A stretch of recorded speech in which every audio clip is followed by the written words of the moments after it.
All right, council meeting. Thank you very much for being here tonight. This is a hybrid meeting. The city council members of the public can view this meeting live on Channel 8, the city's website, and YouTube. Live Spanish translation services provided for tonight's council meeting by telephone. Please dial 720-386-9023 and use code 104091*. Se ofrecen servicios de interpretación en español para esta reunión del Consejo Municipal por teléfono. Marque el número 720-386-9023 y utilice el código 104091#. Thank you. I will now call the meeting to order and ask the clerk to take a roll call vote, please. Mayor Douglas, Present. Mayor Pro Tem Noble, Present. Councilmember Madeira, Present. Councilmember Teeter, Present. Councilmember Chacon, Present. Councilmember Kim, Here. Councilmember Dukes, Here. Councilmember Ford, Here. Councilmember Douglas. Here. You have a quorum, Mayor. All right, thank you. Okay. Please join me in a moment of silence followed by the Pledge of Allegiance.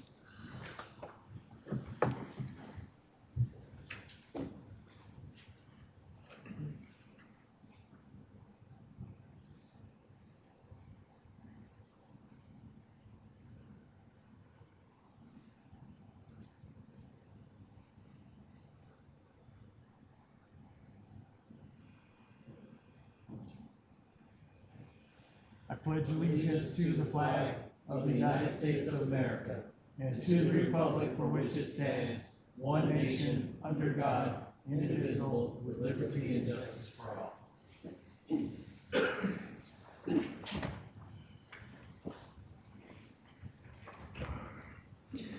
All right, motion to adopt the agenda. Do any council members wish to amend the agenda? Seeing none, I need a motion and second to adopt the agenda as presented. Councilmember Kim. So moved. Councilmember Deere. Second. Okay, motion on the floor is to adopt the agenda as presented. I'll ask the clerk to take a roll call vote, please. Your vote is open.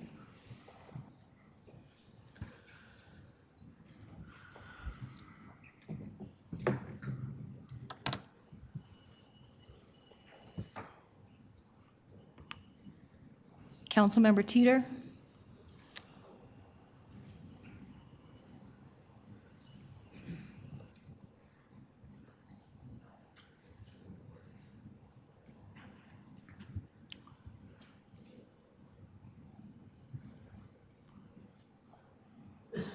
Okay, that passed unanimously, nine votes. Yes is okay. On to public comments. Public comments, except for those on public hearings, will occur now. If you are intending to comment about a public hearing on tonight's agenda, please refrain from doing so until the public comment for that particular hearing. Public comment shall be limited to 3 minutes each. Persons registered to speak multiple times. Multiple items may speak multiple times. Will the city clerk call the first in-person or virtual speaker, please? Juan George, if you're in the Zoom, you have 3 minutes to speak.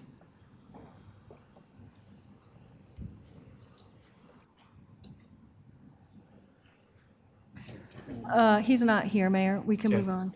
All right, thank you.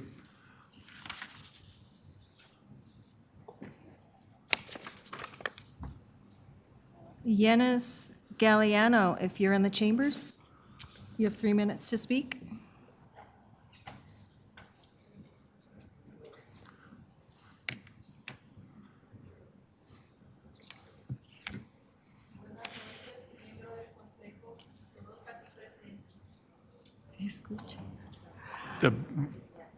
Her microphone's not on. It's on, but you need to translate. Okay, thank you.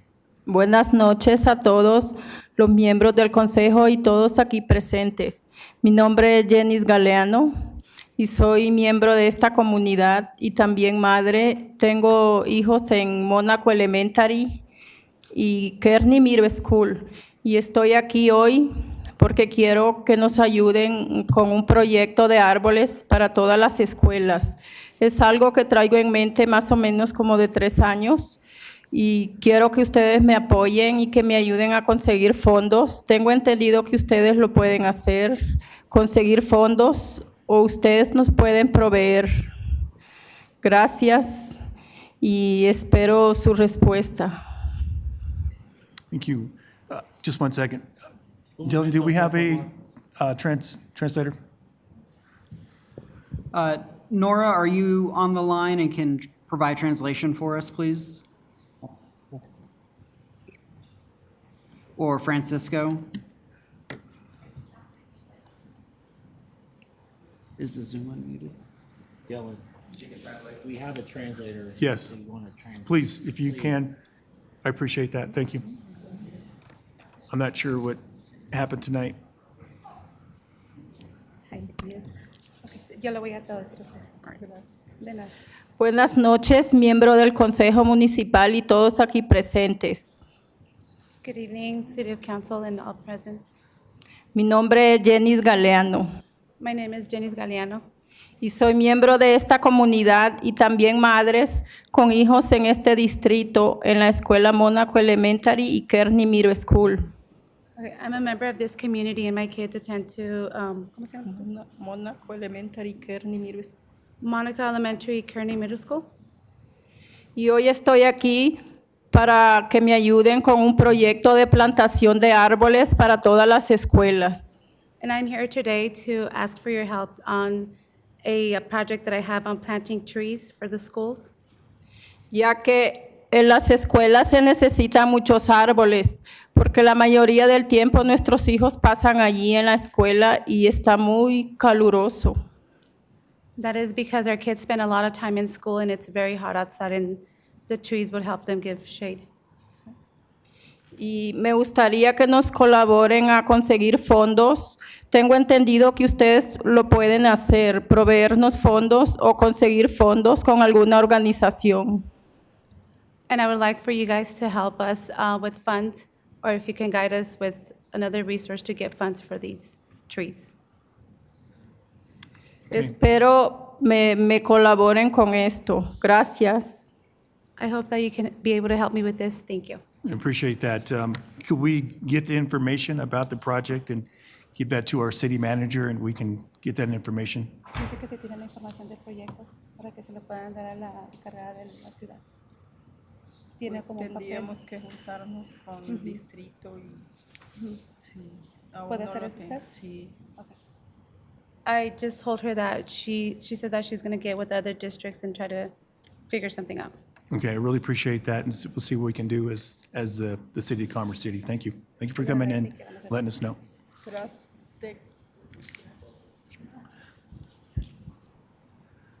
Just real quick, Mayor. Nora, can we get a mic check? Are you able to translate? Can you hear us? Hello? There we go. Hey, Francisco. We can hear you now. We may have others, just as a heads up. You bet. Thank you so much. Thank you, Mayor. Thank you. Next, we have Manny Rutinel. If you're in the chambers, you have 3 minutes to speak.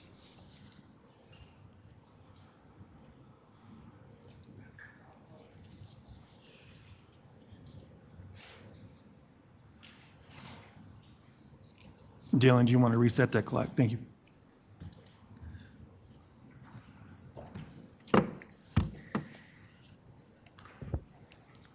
All righty. Good evening, folks. So glad to be here with you today. My name is Manny Rutinel. I'll state my address, I guess, 9627 East 105th Place, Commerce City. And I will limit my comments to hopefully less than 3 minutes. Good evening, council members, and thank you for the opportunity to speak on an issue that speaks to the values of compassion and community care we hold dear in Commerce City.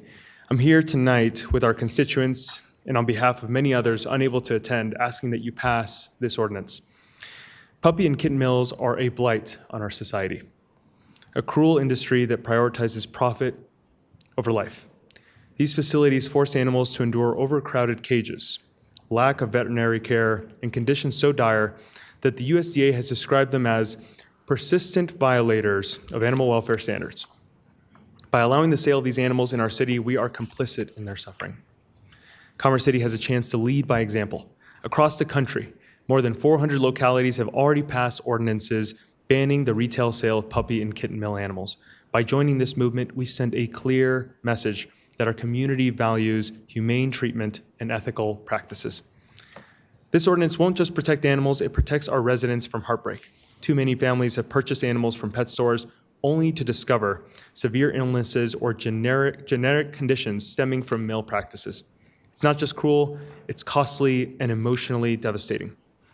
Moreover, the ordinance will support the hard-working animal shelters and rescues in our area. These organizations, often underfunded but driven by love and dedication, are already overwhelmed by abandoned and neglected animals.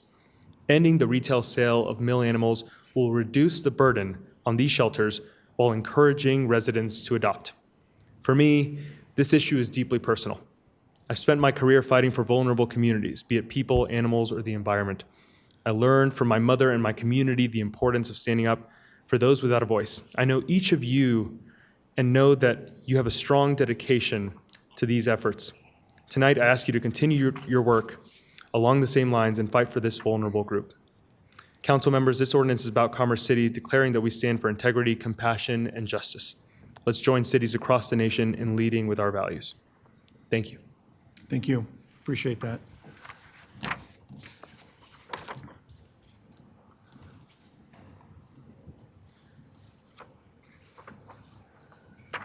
Next, we have Randy Wolf. If you're in the chambers, you have 3 minutes to speak.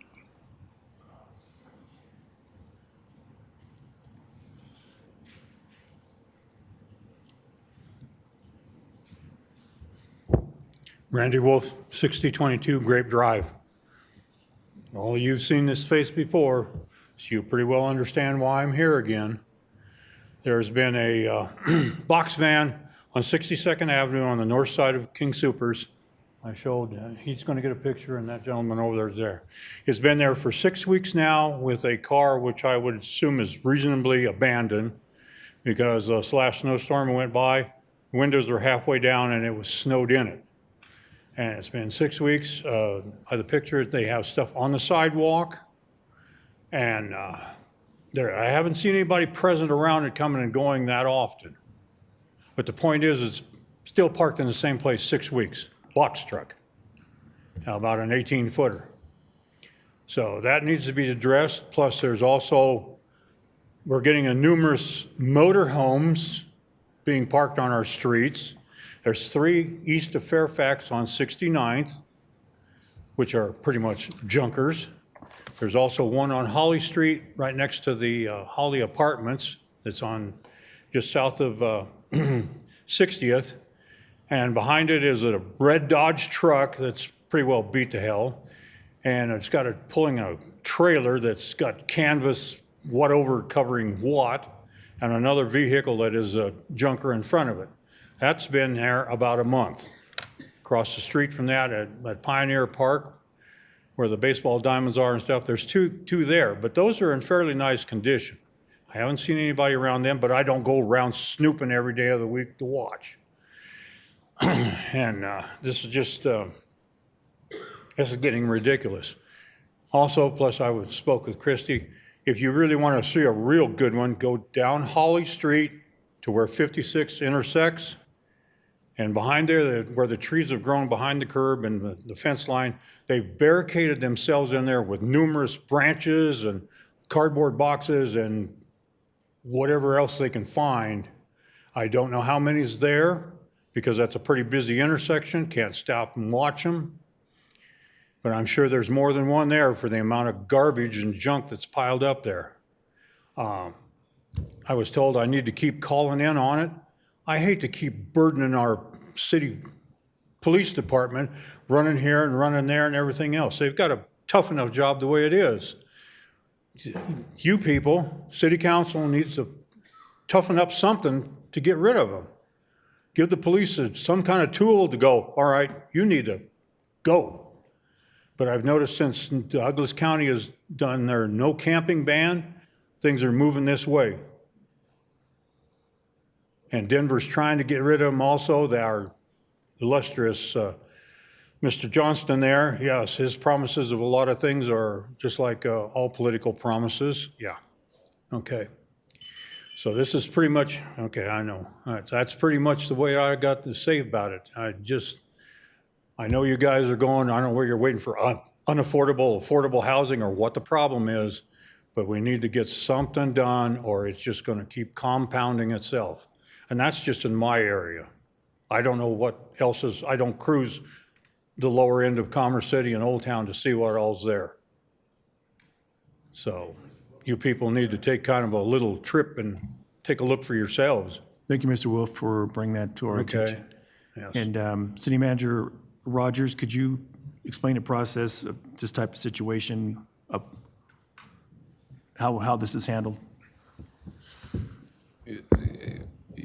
Yes, I think it takes a little bit more time than what we're afforded tonight, Mayor. I'm obviously more than willing to have a conversation with Mr. Wolf about the various nuances because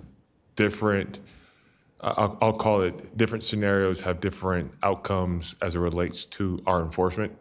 And we have certain regulations, as you know, policies in place and can discuss those in the main, but obviously also get some of your feedback during that conversation, Mr. Wolf. So if you want to leave me your phone number, like I said, we can definitely Okay. talk about that.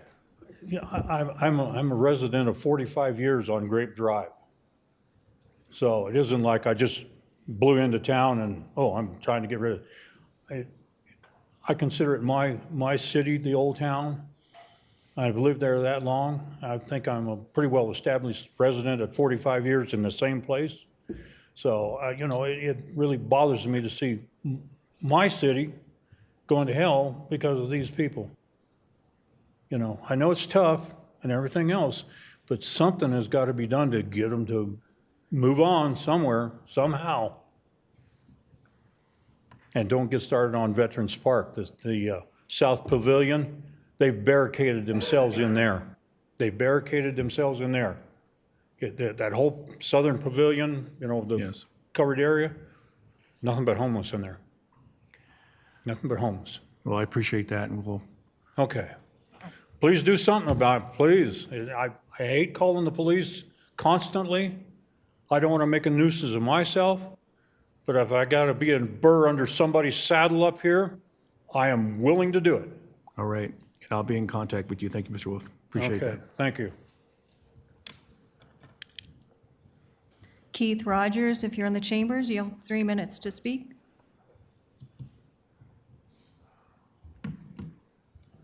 Hello, council. Of course, y'all know me, Keith Rogers, longtime resident. Still, nothing's being done. Nothing's being corrected. I have a website where I can get my own speed bumps if necessary. We've got way too many speeders, no cops to do anything about it. I called 3 times on Saturday. Nobody ever called me back. Nobody ever showed up. Sunday, I'm in the area. I'm on Serini. I said, it's right there at the corner of Serini and Albion. Constant up and down my street, flying. He's gonna kill somebody. That cop never showed up. And that's a bunch of crap. If they're saying they're in the area, they need to be in the area and in the area they're supposed to be. We need more patrol, we need more cops, and we need to start taking care of these homeless that are over on 60th, over there by Suncor. Multiple motorhomes, multiple cars, trailers, trash, all over the place. It's, what's the deal with the speed bumps? Can I put them in myself? City Manager, City Attorney, Lisa Orzecki, what's the legal ramifications of a resident putting in speed I'm bumps? fairly confident that you cannot have residents put in speed bumps on their own, Mayor. What other legal ramifications or legal parameters there are, we can certainly look into. Okay, appreciate that. City I would Manager also Rogers? advise, Mayor, that Mr. Rogers, if he would like to have a conversation, we can do so outside of the public comment. Mr. Rogers? Would you be amenable to City Manager, sitting with City Manager Rogers and having a conversation? I know you've been here before, prior, and they're just on this as far as the speed bumps. Well, we've got to get these speeders under control. That motorcycle flying down the street 40 miles an hour. Ridiculous. 15 times in one day. And we can't get anybody over there to take care of it. So somebody needs to take care of it, or we're going to start taking care of it ourselves. I'm done. Somebody's going to get killed. I'd rather take care of it before somebody gets hurt. All right. If you get what's City Manager, I'd appreciate that. Thank you, Mr. Rogers.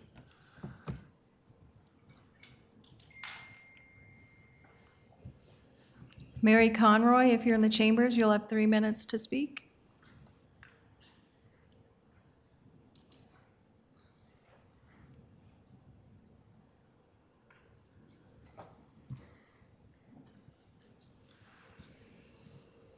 Jackie Valdez, if you're in the chambers, you'll have 3 minutes to speak.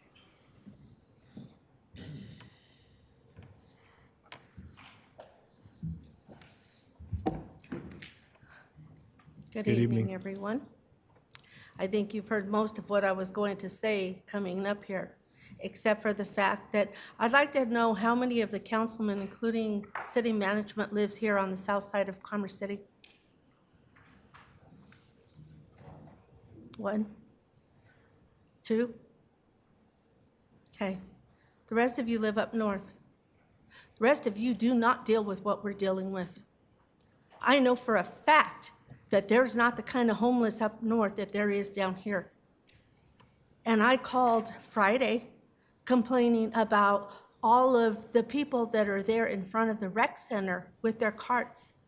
Now, I know for a fact there was funding given to the city to help the homeless. Where is that funding gone? First, I heard that it was supposed to have gone not to help the homeless, but to help the people that were down and out and about to lose their home. Well, again, that hasn't happened either.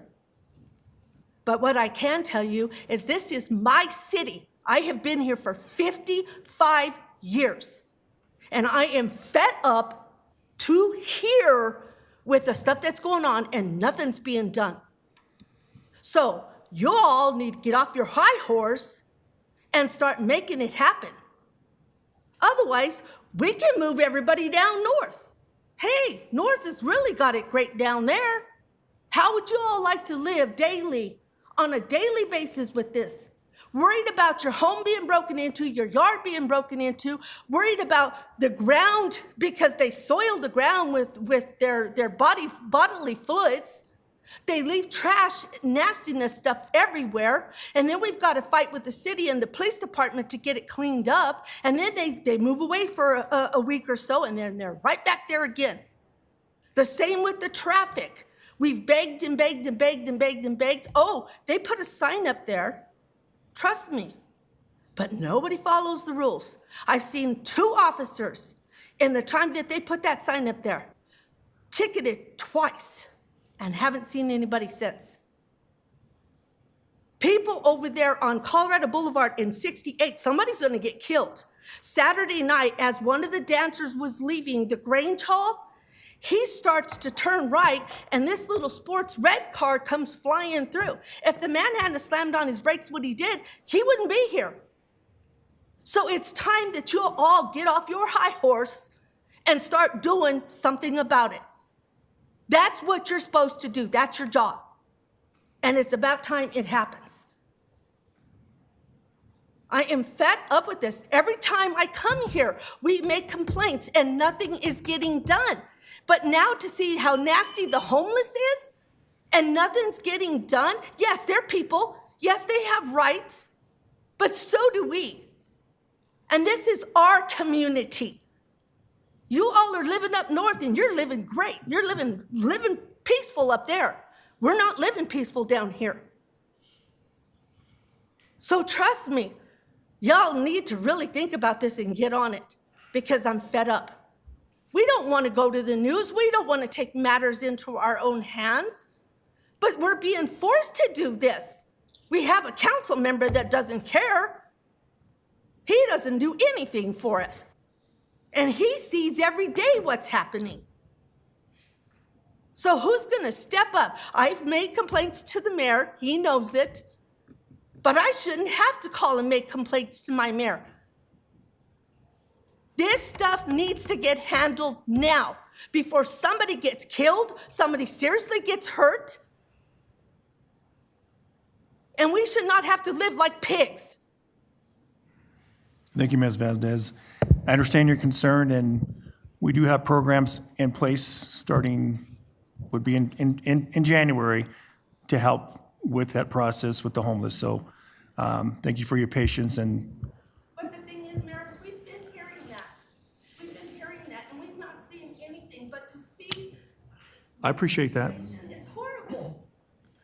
And I'm sorry this continued to happen. You're right. We're getting overflow from Denver and other areas, and it's a daily occurrence. So I'm sorry that you have to endure that. That is not right. If I can mention one more thing, I heard about the animals, the animal rights. Well, if you're good, I'll tell you what. Why don't you come forward here and just close it out, okay?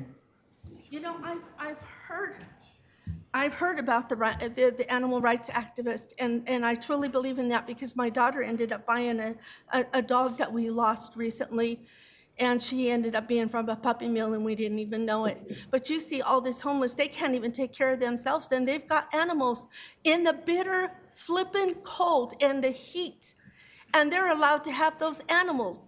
And then they're sitting on the side of the road, and those animals are suffering at the hands of a human.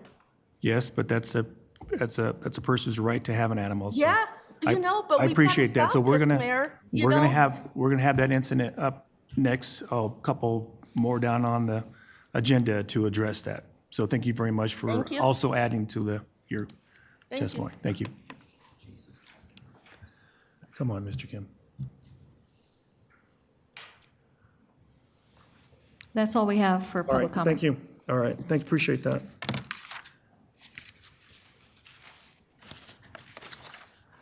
All right, members of the public were able to submit written comments online by mail. Written comments were received by the deadline and incorporated into the updated agenda packet. Any follow-up necessary, you should expect to be contacted by a staff member. All right, on to proclamation. Proclamation declaring November 30th, 2024 as Small Business Saturday in Commerce City. Now, Garrett Anderson, were you going to? Oh, Natalia Anderson, senior economics Vitalis specialist. Yes, hi, good night. My name is Natalia Antesana, and I'm the Senior Economic Vitality Specialist for Commerce City. Today, I'm excited to introduce the Small Business Task Force, a key initiative directed by the City Council to strengthen the relationship between small business owners and the city. Today, we had our second meeting, and I would like to invite to our task force group to read the proclamation. Thank you.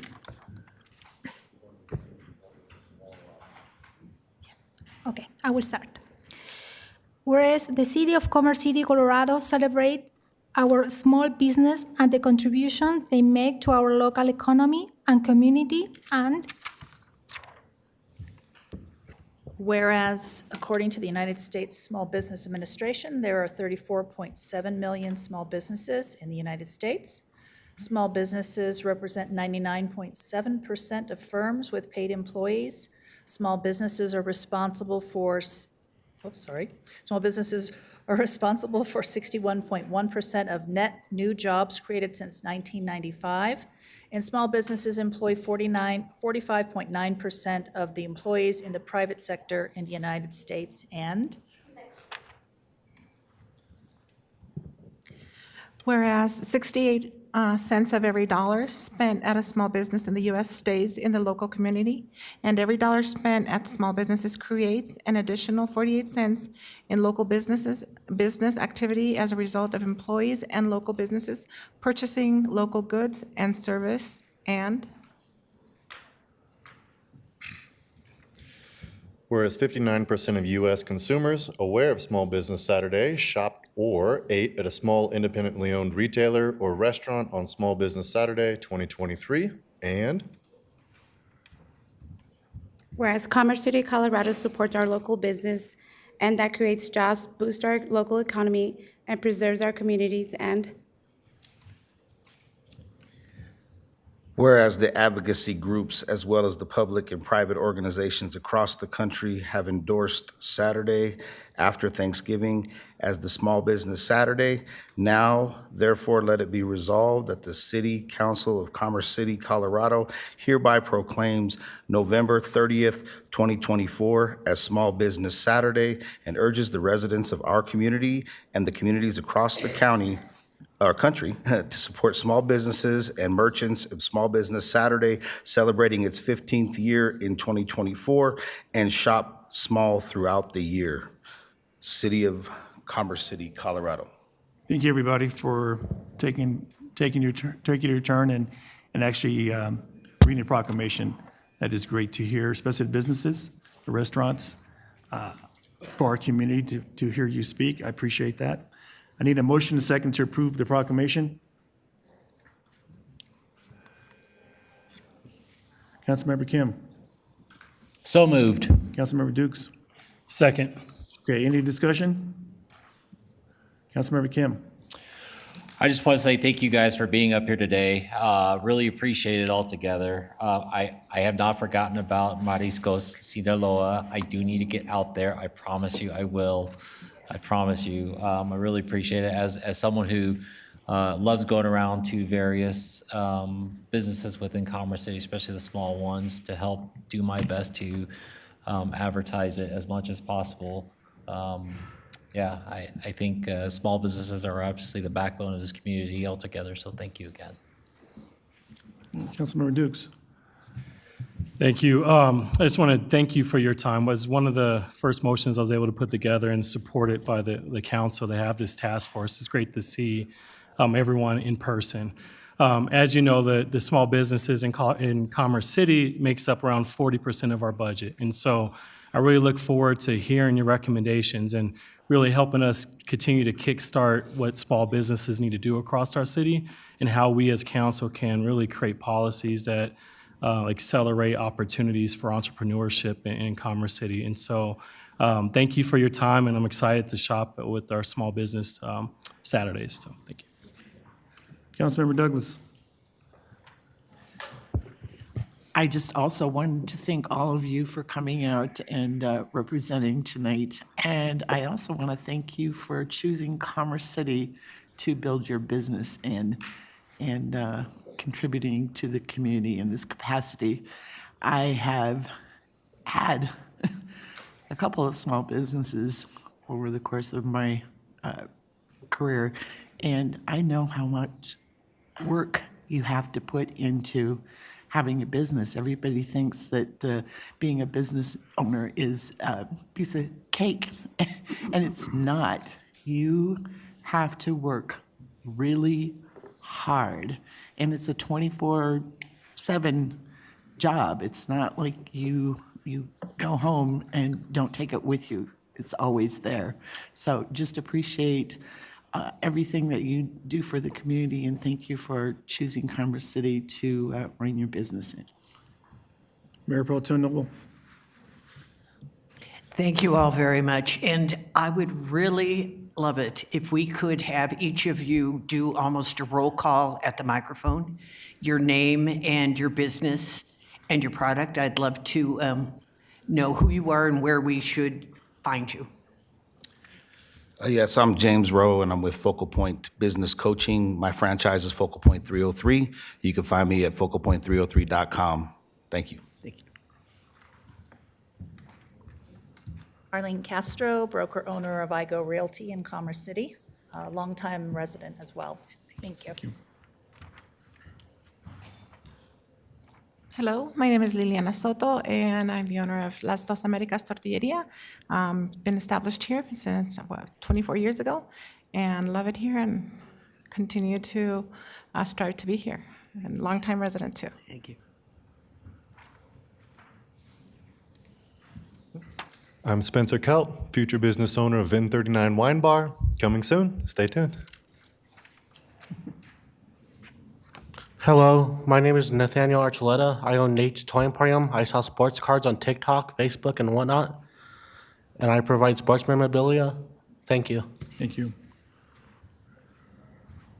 Good evening. My name is Isabel Colacion. I'm the owner of Marisco Sinaloa, which is located at 7272 Locust Street in the heart of Commerce City.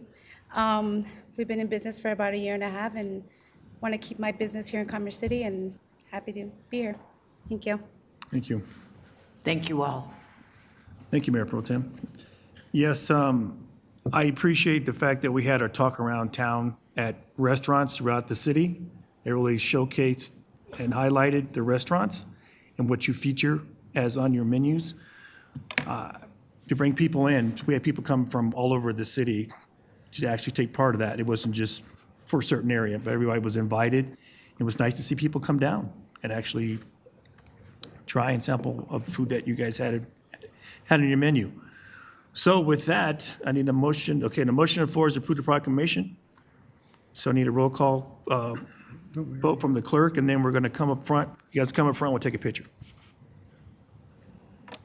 Your vote is open.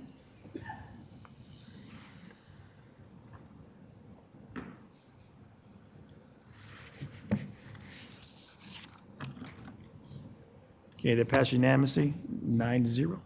All right. Let's go up front here and we'll take a picture. Go.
All right, on to presentations. Buffalo Run Clubhouse update.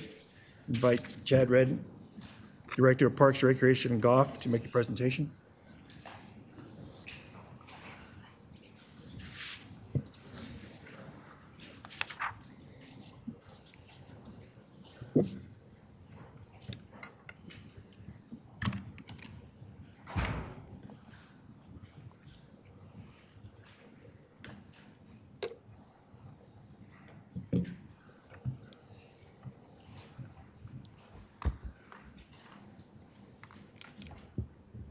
Good evening, Mayor, members of City Council. I am Chad Redden, Director of Parks, Recreation, and Golf.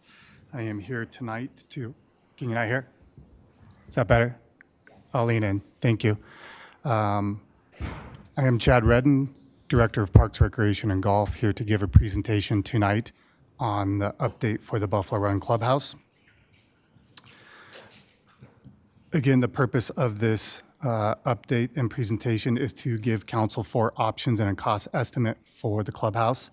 Those options will consist of 2 new designs, Just as a refresher to council, our last meeting was July 22nd, 2024, where we gave a presentation on the 4 bids that we received for the clubhouse. Those bids came in between 15 and 19 million. From that July 22nd meeting, council overall had a lack of support in spending that 15 to 19 million in the bids that we received. We did hear from council at that meeting to present options on various budget amounts and what would be included in those options, which is the purpose of this presentation tonight. So going into our options, option 1 is an estimated $5 million.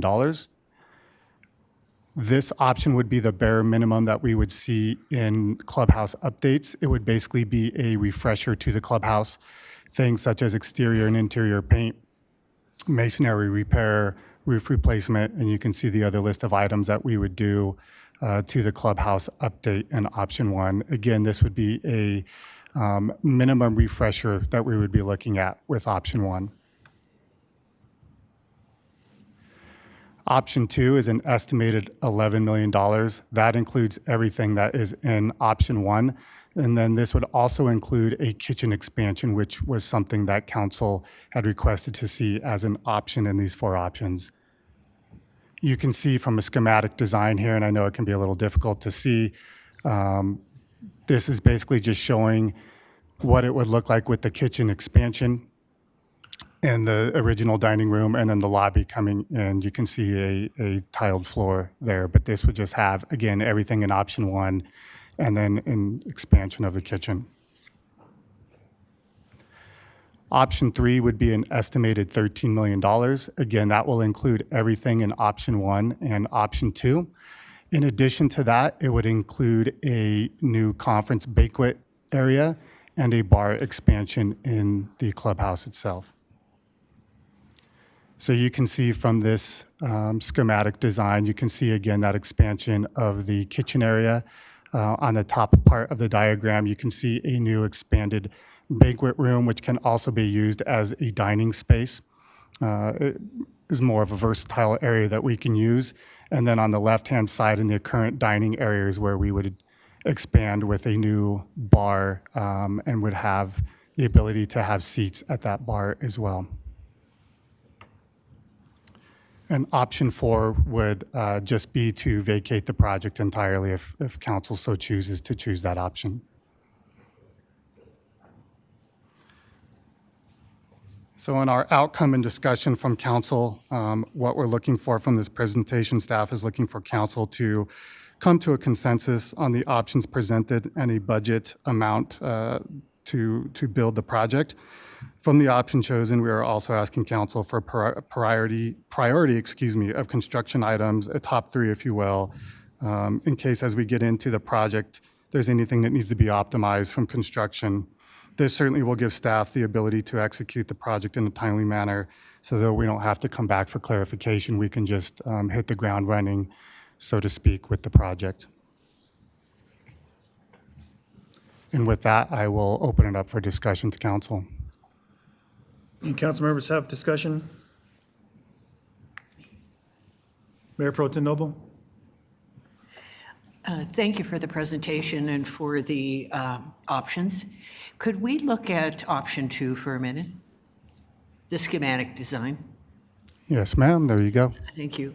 I don't see any bar whatsoever.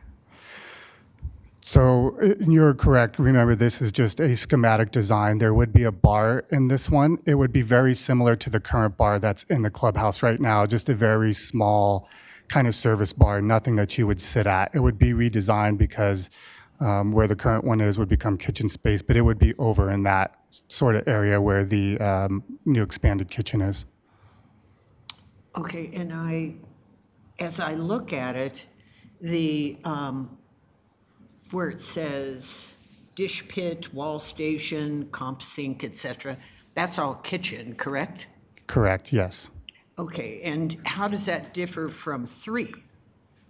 3 has that same enlarged kitchen.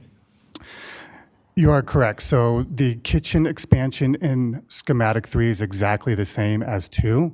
The difference that you see in schematic 3 is that there is a bar in the dining room area on the left-hand side. In the top left, you kind of see where like the brick line is. That is a bar area to the left over there. And then there is also on the top right an expanded new banquet and dining room space in this option 3. So it would allow for an expanded space just for dining, or if we wanted to rent it out, we could do that as well. The room off to the right also can be broken down into 2 separate rental rooms. Okay. And what has happened to the outdoor dining area? One of the things, so the outdoor dining area would, in all of these designs, would remain currently the same as what we have right now. Okay. So the extra 2 million on schematic 3, which was 13 million, is for the bar, the enlarged bar on the left in the design, and then the space for more dining, correct? Yes, ma'am, that's correct. Okay. What is, I've always been sold on the kitchen. That's fine. Enlarging the kitchen, that's what they've wanted there, and that makes perfect sense. Except my question is, what is our aim? What is our purpose as a city that's involved in a commercial establishment? What are your goals for this going forward to make use of the expenditures?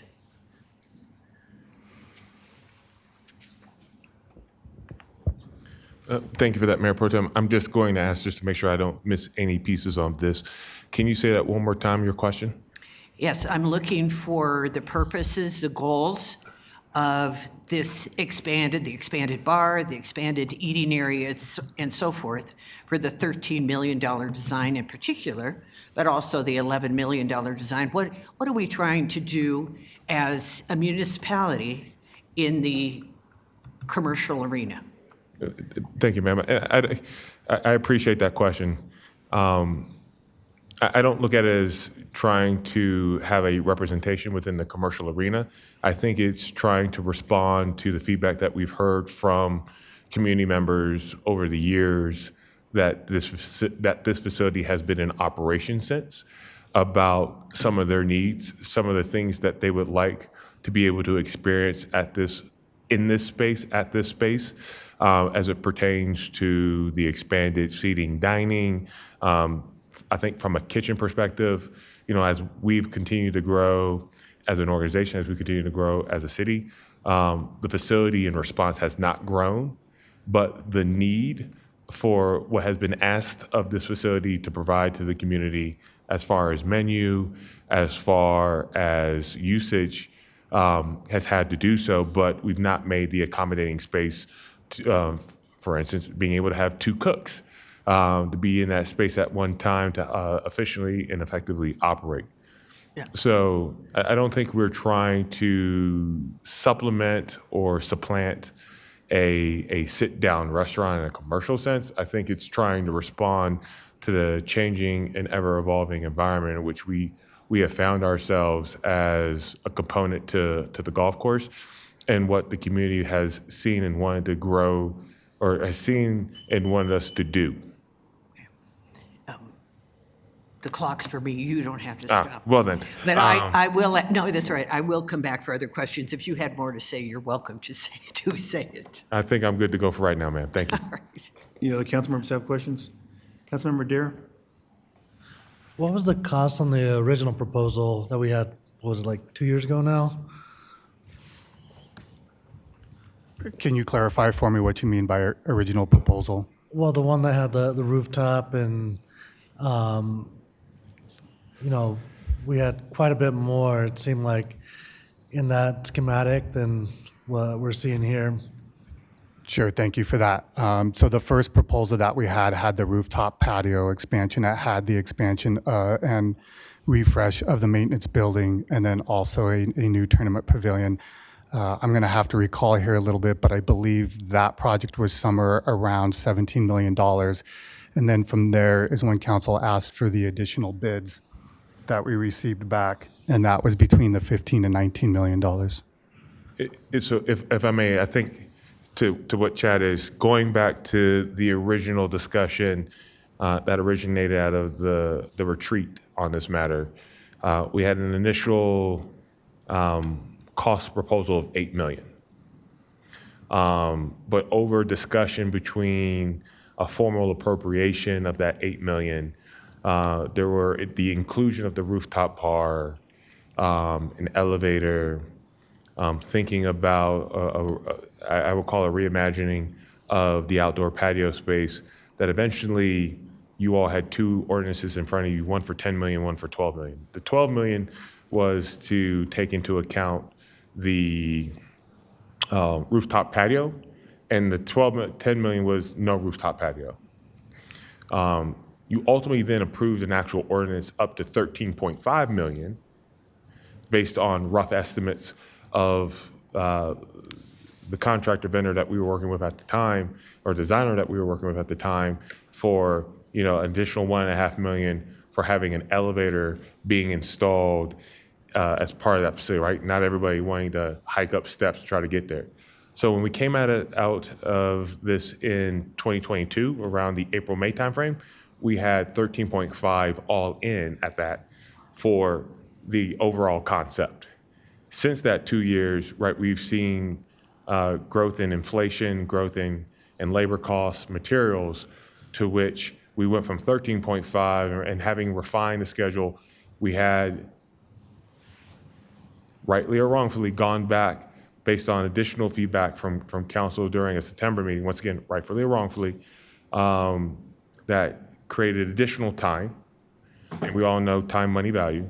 That time caused the price of it to go up, which has now led us to that, which originally led us to that 16.6 to 17 point some odd million, to which has now led us to a reevaluation of what can we do within the budgeted 13.5 million. So by us sitting on this project for this long, we've basically paying a lot more for the project and getting a lot less in return. Yes. Thanks. Councilmember Dukes? Thank you. No real questions, but just, I guess my question is, do you need a motion on this, or is this just a discussion? Chad? So yes, we need direction. Need direction, okay. Yeah, we are at the Rubicon, decision-making point on this project. We have missed this construction season, and it will take the better part, even with these schematic designs, another 6 to 8 months to get us to a place to where we can bid this schematic design out for construction purposes. Okay. So, right, we're working on thin margins here from a timing perspective if we truly want to get this project off the ground. We've been at this for the better part of 2, which will now be going on 3 years, and it's been considerable resources, it's been considerable amount of time, and we just need to understand, where does this council want to go? In my understanding, so just to, I guess, rehash it again, this was a council project brought to us, or brought to the council in 2022. And from there, we've been having a number of discussions. And I do want to thank you and the city team to take our request and go back within budget, which is 13 million, which you asked. I don't have an issue with the 13 million, with is already budgeted for. Just make sure that's clear. It's already budgeted for, it's already there. And you went above and beyond and made sure you scaled back to what's doable. I don't know if I'm not going to make a motion at this point. I think it'd be great if there's still discussion, but I am in favor of moving forward. You did what we asked. This is a city council project, and we do need more amenities and gathering spaces for our community, and so this is something that will help alleviate and meet that need. Okay, before I go on the second round, Councilmember Douglas? Thank you. So I remember this coming before us, and it was not that was back in 2022. And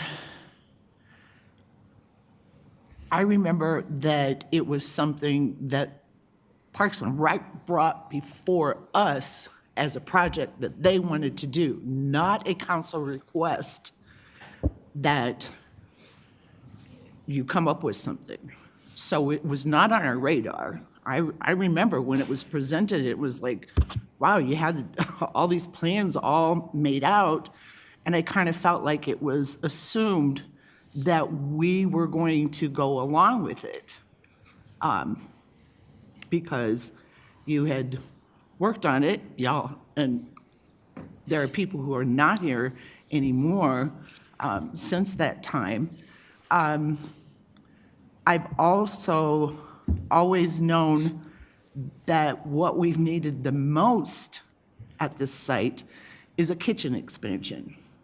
And that was not in, that wasn't a part of it. It was like these possible banquet rooms, the outdoor seating was taken out, which I didn't like because that's been one of my favorite parts about going there is being able to sit outside and enjoy the scenery. So I don't really like it that it was framed as something that council requested that be looked at. This was something that was brought to us. I also would like to review the numbers. There have been nights that I have gone past the restaurant. There are no cars in the parking lot. Somebody said that, oh, there's a wait line on Friday nights, which there might be, but that's with any restaurant that you go to. You need to go in, give your name, and then the hostess comes in, or host comes and gets you your party when a table is ready. So that's nothing unusual.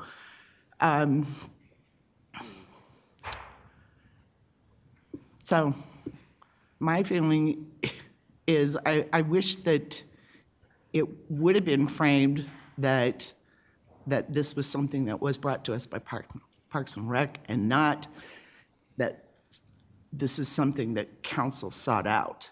But the kitchen expansion is only included in the 11 million and not in the, I mean, it seems like we could almost knock the building down and rebuild it for 5 million, but that's my take on it. Okay, Councilmember Chacon. I have a question. Are we already ADA compliant in this location for people? Yes, ma'am, the building is ADA compliant. So it doesn't need an elevator, or was that whole side scrapped? The elevator was for the access to the rooftop patio. So that's not going to be a part of this at all? That's no longer part of this design concept. Our whole goal for this was to get within that $13.5 million budget, so the rooftop patio was eliminated for that process. I do remember last time it was highlighted more, the kitchen expansion, which I am surprised that there's upgrades in option 1 without that being the priority. So I want to be able to, of course, do upgrades in the space, but the community members that want to have this space, we don't see them here. We see the community members here that do have concerns that we could be spending other funds towards, and we have to be mindful about really where we need to help more vulnerable communities, especially with taxpayer dollars. Is there going to be some type of advertisement, some type of campaign to attract people to this space? Is there going to be any type of money thrown in that space to be a space that actually draws people in? Yes, ma'am, that's a good question. And one of our plans that we plan to execute once this building reopens is to have a larger marketing push for the restaurant itself. And that would also include, depending on which option is obviously taken, but if that included option 3, we would certainly start to push the rental rooms as well there. I can't in good conscience spend 13 million on this. I'm fine with the 5 million. And of course, like, the need for the kitchen expansion should have been involved in the 5 million, in my opinion, more so than it being involved as the option 2. So if there's any way that can be a priority, because that was the base need, And everything else is an update that should be part throughout, kind of involved as normal upgrades anyway. So I am concerned how this keeps being presented, because of course we want to be able to bring people there, but it's not even a popular place as it is to really bring in anybody else other than who goes there already. So thank you. Councilmember Kim. Thank you, Mayor. So at some point back in April 25th of 2022, when the original mention of all this was done up, it came before council at that point. I'm assuming there's probably some run-up to it. I don't know if maybe you or maybe Mr. Rogers may have some insight to that. But at the end of the day, it was city council at the time that had to have provided an approval to hire Z Design Group at the time to engage in a study on the feasibility and options for clubhouse improvements for something that was built in '96. Is that correct? Yes. Okay. So kind of with all of that said, I won't go into the full details. I know this has been going on since then, and we originally talked about a kitchen expansion, also adding 2 event function rooms, for something to accommodate additional 120 patrons for indoor use, a break room for staff, and of course, maintenance facility as well was actually included in part of that. So, and then you guys pretty much did what you could to essentially provide 3 options to us tonight, which I really appreciate, to kind of keep it within that ballpark. One of the things that I will quote from former Mayor Huseman was that every day you do not lock in your general contractor, the cost will rise. And that is definitely true today. So at the end of the day, I think for myself, where I stand on this is either between option 2 or 3 is what I'd be comfortable with. So thank you. All right, before we go to second round here, I'm going to jump in here. I do appreciate the work that has been done. My take on option 1, a lot of this has been refreshed before when I was on council for those 8 years. The parking lot as well, I know the parking lot now needs to be restriped for sure. And with this option 1, you're still going to have to pop out the side of the building, right, to accommodate for these changes? So there's no expansion in option 1. It's all just refresh. And you are correct, Mayor, that there was a refresh to the building in 2016. That was the last one. During that time, really what was completed during that was new furniture in the building, paint in the interior of the building, and carpet. That was pretty much all that was done. I'm sorry, and the remodel of the bathroom. So this one would be really kind of getting the exterior of the building up to date. It's been 8 years since that refresh, so it needs new carpet, right? We need new furniture. Really what we're trying to do is take an asset of the city and get it back up and looking well again. That's what option 1 includes. There's no expansion in option 1. Okay, appreciate that. So then option 6, just say if it was just the kitchen, then that's $6 million to pretty much open up the side of the front of the building to the southwest side to allow for the kitchen expansion. Is that correct? Correct. You're looking probably at about, if you add that up, about $6 million to pop that out and expand the kitchen when you start looking at the foundation, the structure, and the roof lines to be able to do that.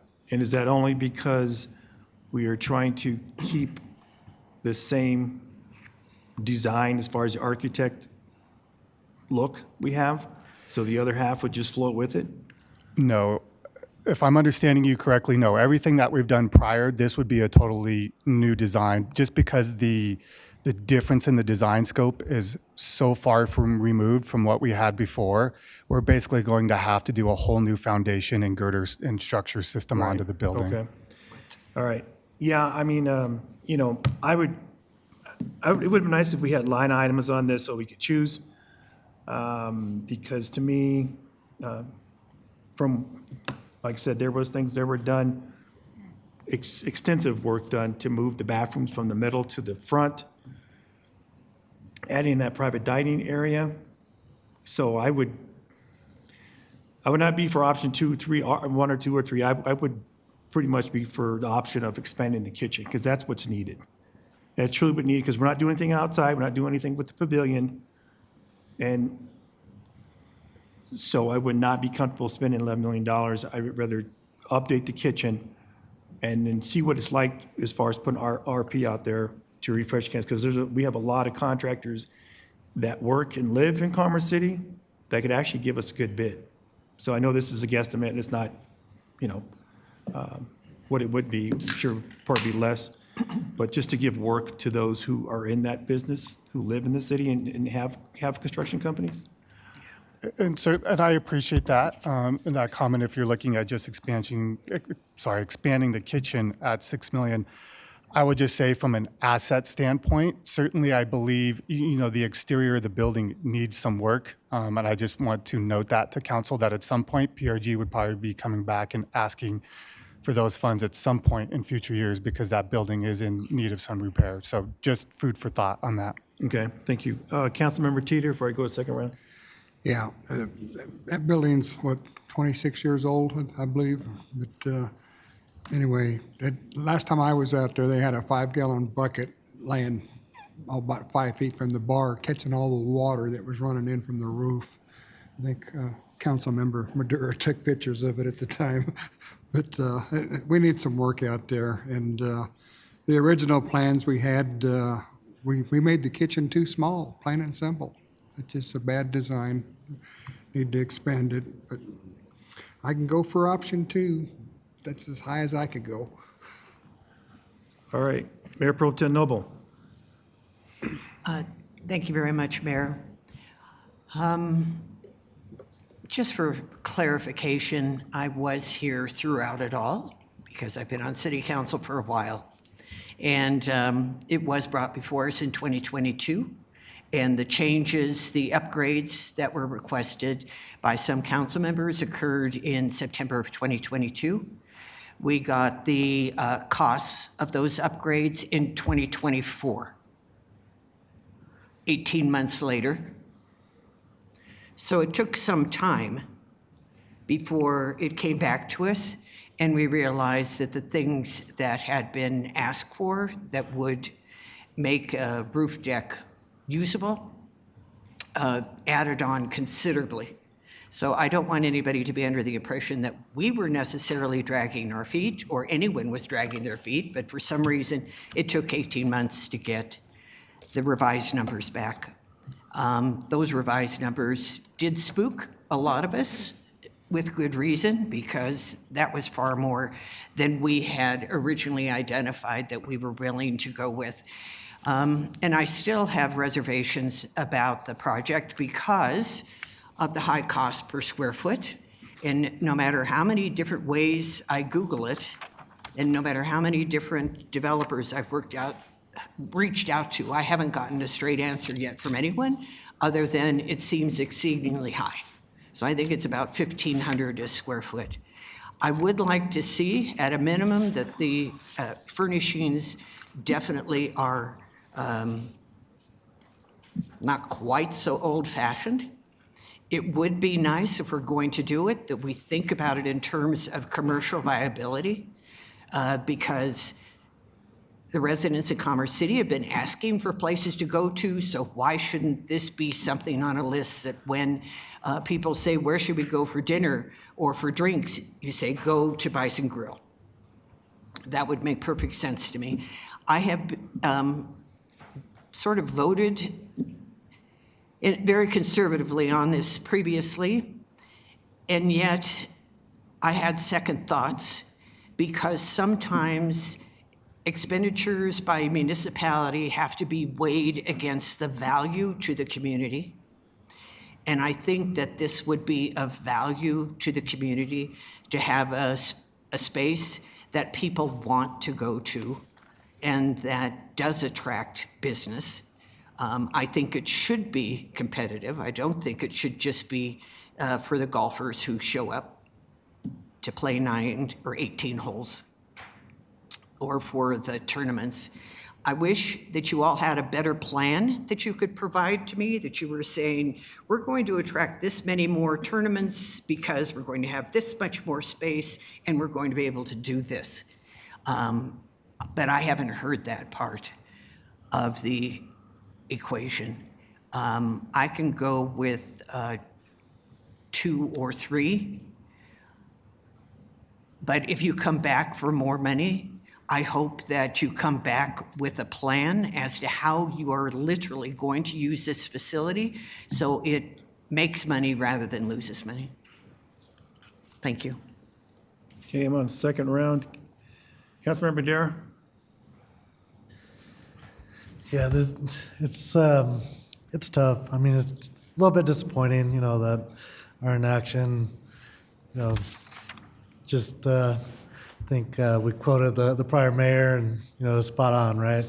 Every day that went by, prices went higher, and what we got in return diminished. So that part of it's tough. And you know, I know being on that prior council, the goal of this was not to have something for the golfers. This was to have something for the community, because everyone in the community always asks for a sit-down restaurant and somewhere nice to go have dinner and take their family or go out for a drink. And you know, they want the atmosphere is what, you know, that we were trying to bring with them, with the rooftop and the fireplace and the expanded patio, and really just making it an amenity for the community to use and to have, you know, something that they've been looking for ever since I first ran on council, you know, 7 years ago. Something they were asking for, and we haven't been able to deliver. And you know, a lot of the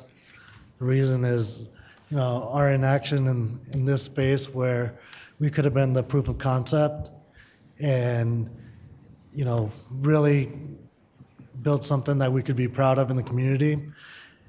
And now we're going back and then we're talking about, you know, slapping some paint on it and, you know, throwing down some carpet, and at the end of the day, having something very similar to what we have now. And, you know, they work miracles in that kitchen. It's, you know, the smallest kitchen by far in the Northern Range. And, you know, it's probably the best restaurant that we have up there. So, you know, kudos to them for working with the limited resources that they have.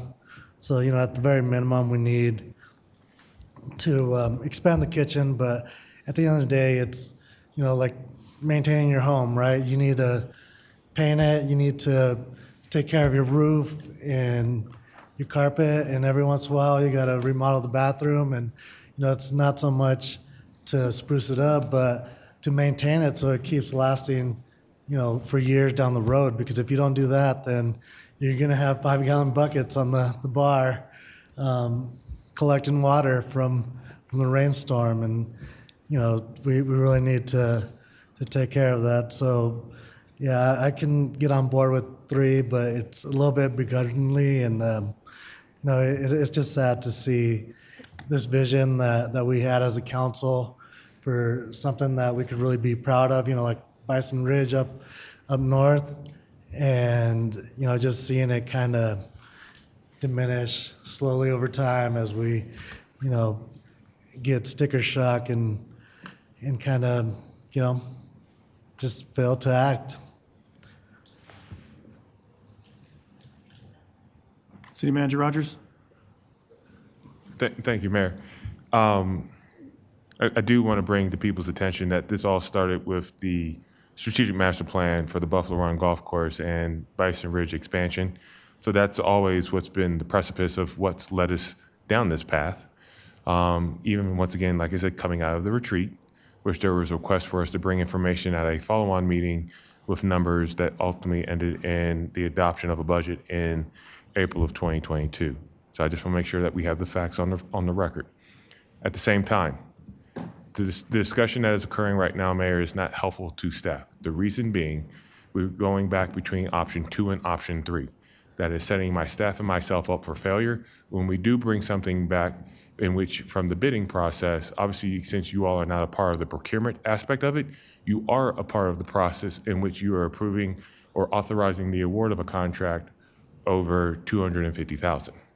If I come in with an appropriation and award of either 2 or 3, I am picking and choosing without clear direction on which way to go.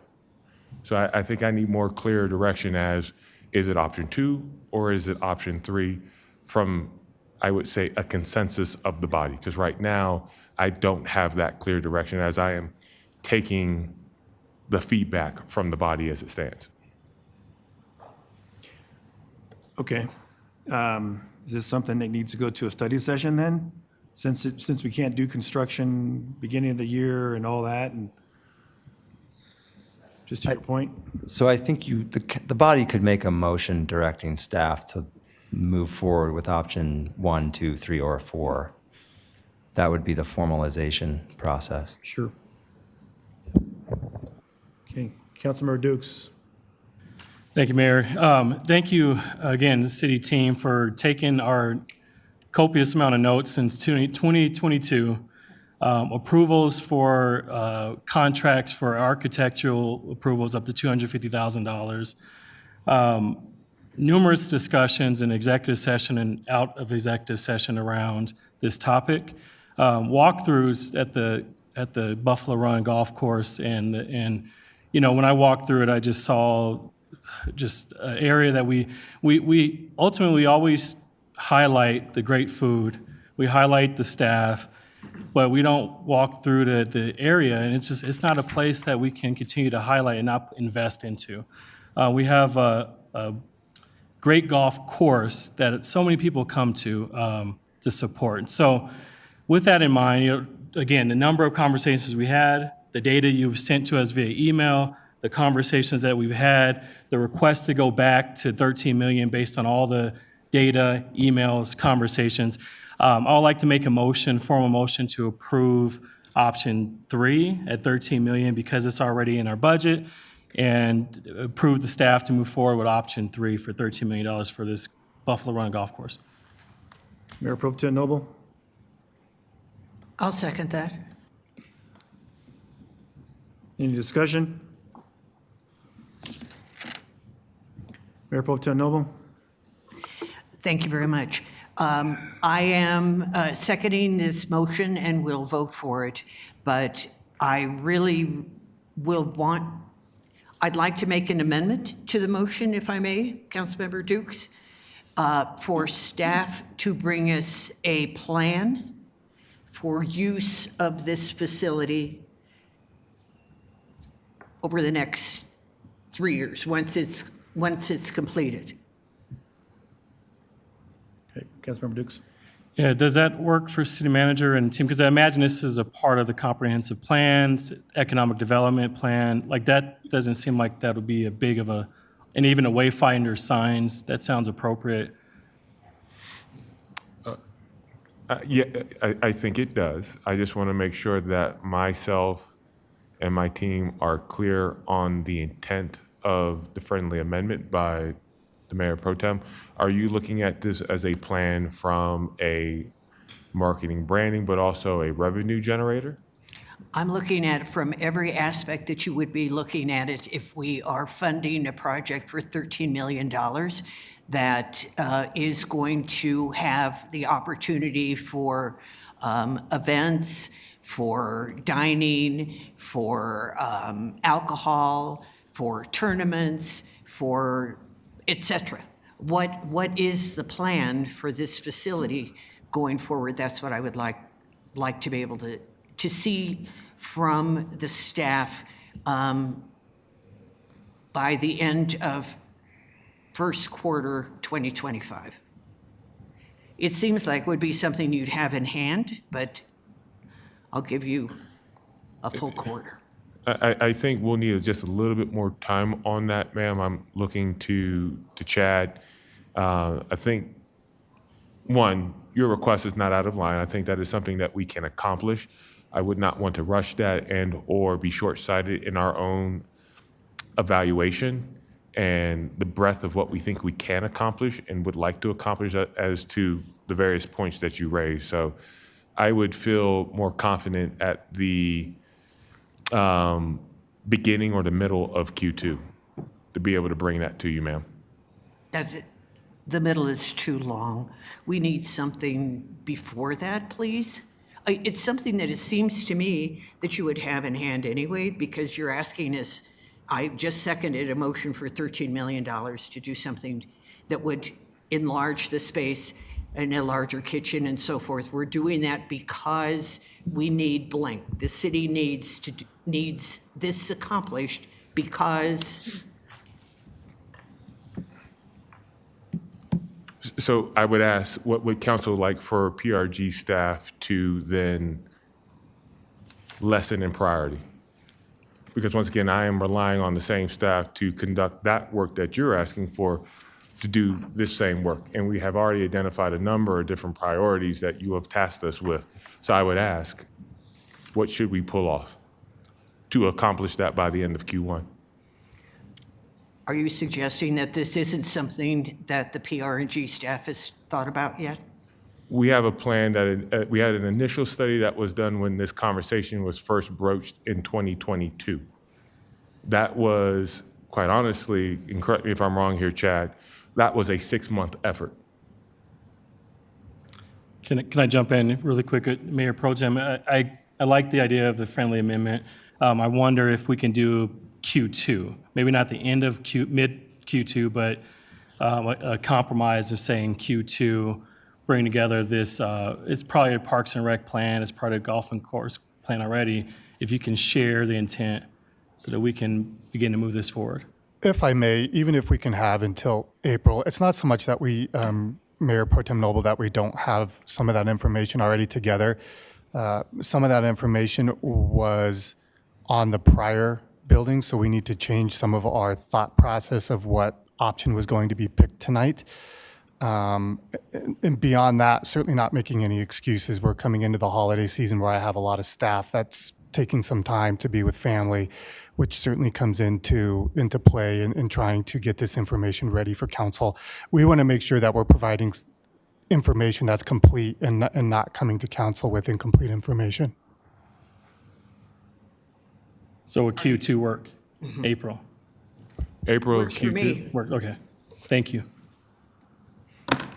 Okay, the motion of floor Thank you. is option 3 with come around Q2 with the vision, the plan for the outcome of this restaurant when it's completed. That's the motion.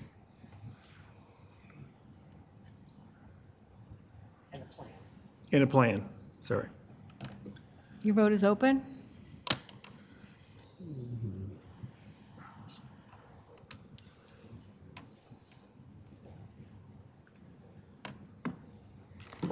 Okay, that passes 5 yeses and 4 nos.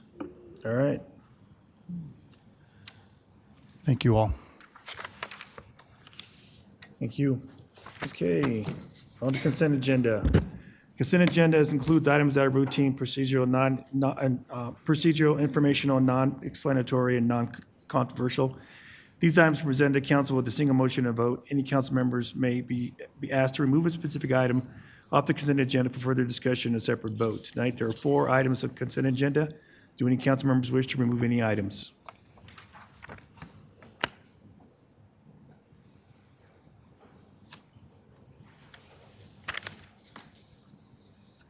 Okay, seeing none, I need a motion second to approve the consent agenda as presented. Mayor Pro Tem Noble. So moved. Councilmember Dukes. Second. Okay. All right. We'll ask the city clerk to take a title, read a title, take a roll call vote, please. Resolution 2024-014, a resolution appointing members to designate boards and commissions of Commerce City. Resolution 2024-114, a resolution approving the selection of Republic Services, Inc. to provide the curbside garbage and recycling program and authorizing the city manager to negotiate and execute a contract. Resolution 2024-140, a resolution authorizing award of a master services agreement for scanning services with Rocky Mountain Microfilm and Imaging LLC, DBA RMMI Digital Document Solutions. Ordinance AN-268-24, an ordinance annexing the property generally located at 9901 Chambers Road to the City of Commerce City, Colorado, in case AN-268-24, known as the Anderson Ranch annexation. Your vote is open.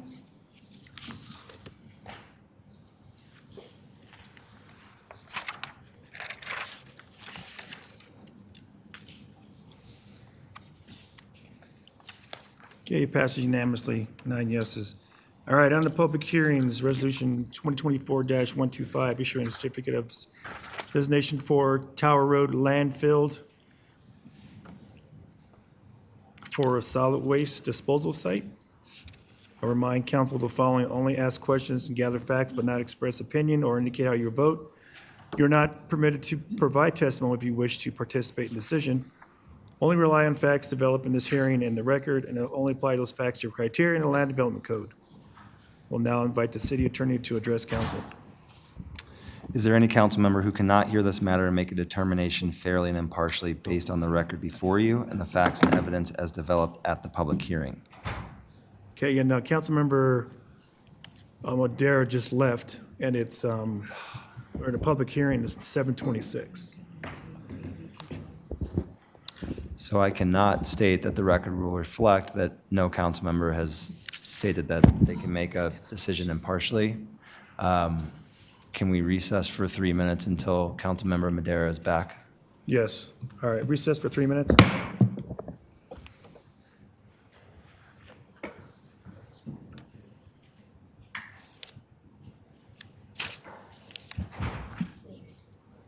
Take a lap. Yeah, 3 minutes. Time to take a lap.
I needed to get up anyway.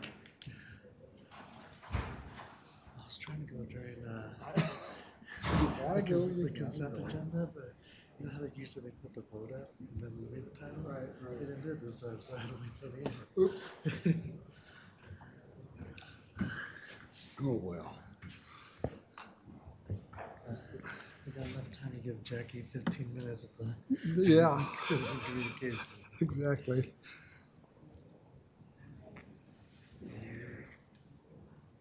She didn't stick around. How come?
And City Attorney, could you go ahead and Yes. restate?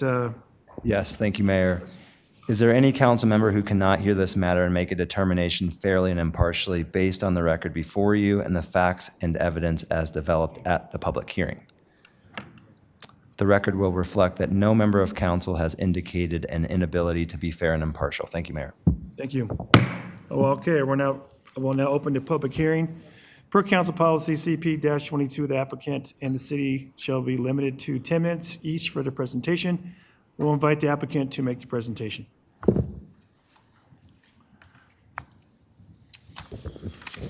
Thank you, Mayor, Mayor Pro Tem, and council members. My name's Steve Darris. I'm the general manager with Republic Services Allied Waste, and I office out of 8480 Tower Road.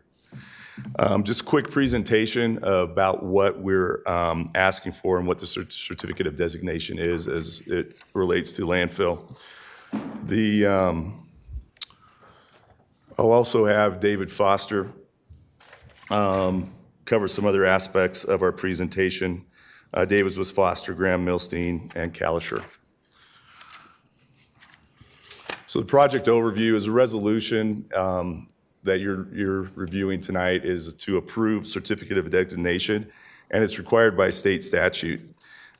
We do have representatives from CDPHE, that's the Colorado Department of Health and Environment, and also Adams County Health here to answer any other questions you may have with regards to the statute and what we're reviewing tonight.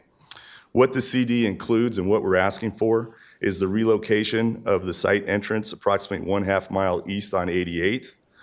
We are going to line and fill the currently permitted bowl area. What happened here?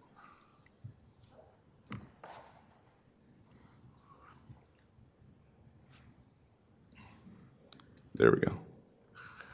All right, we're going to line and fill the currently permitted bowl area. If you've been to the landfill, this is the entrance area of the landfill.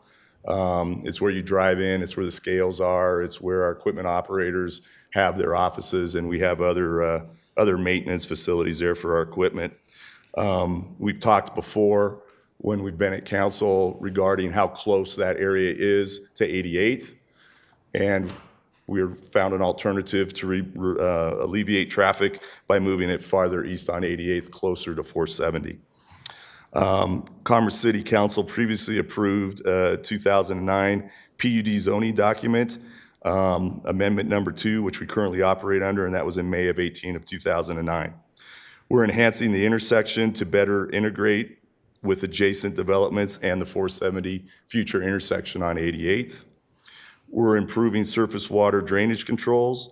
We are designing landfill operations to be less visible to the public. We have Legato to the north of us that's currently being developed. We would like to fill as much as we can along the north side, along 88th, and move our operations to the east and south to get as far away from the growing developments that we have to the north along 104th, 88th, and 96th. In doing this, we'll improve buffer and landfill operations, and this is all consistent with the existing land use. We plan on decreasing traffic congestion with relocating the scales facilities approximately 2,000 feet south of 88th, which will alleviate any congestion of trucks waiting to get online for the scale, or on Saturdays when we have our Commerce City free disposal days of getting out on the street. So we think that's a huge improvement. What this CD does not include, and that's expansion of the currently approved and permitted landfill footprint. We believe that if we move forward, we could begin relocating our entrance facilities in 2025 and be filling this area in 2026. It'll take approximately 3 years to fill the existing bowl area, and we would be out of the north side along 88th by 2029. The next slide here just shows in the blue circle, which is the existing entrance facility. The orange area is our existing permitted landfill footprint. And as you can see, the bowl area is already within our permitted footprint. The next slide, this is a topographic grading plan, which shows existing contours to the west. Again, we have Tower Road on the west, we have 88th on the north, and to the right, we have 470. South in the yellow there is the canopy parking area, which is on our property. So the darker contours to the north just show how we will finish out the north slope and make it continuous flat all the way across, and fill that to it'll be lower than our existing permitted elevations. This is a picture looking to the north from the top of the bowl area. That's our entrance and scale facilities, and this is the area. These are the buildings and structures we would be relocating to the east and filling this area with refuse for disposal. This is a picture looking north from 88th at our gate entrance, so you can see how the bowl area sits there. These are 4 artist renderings that show at the bottom the existing condition, and this is, I believe, from 96, looking south. You can see a little bit of the Aurora facility, the water tank and pumping facility along 470 there on the left. But you can see it's a non-uniform slope.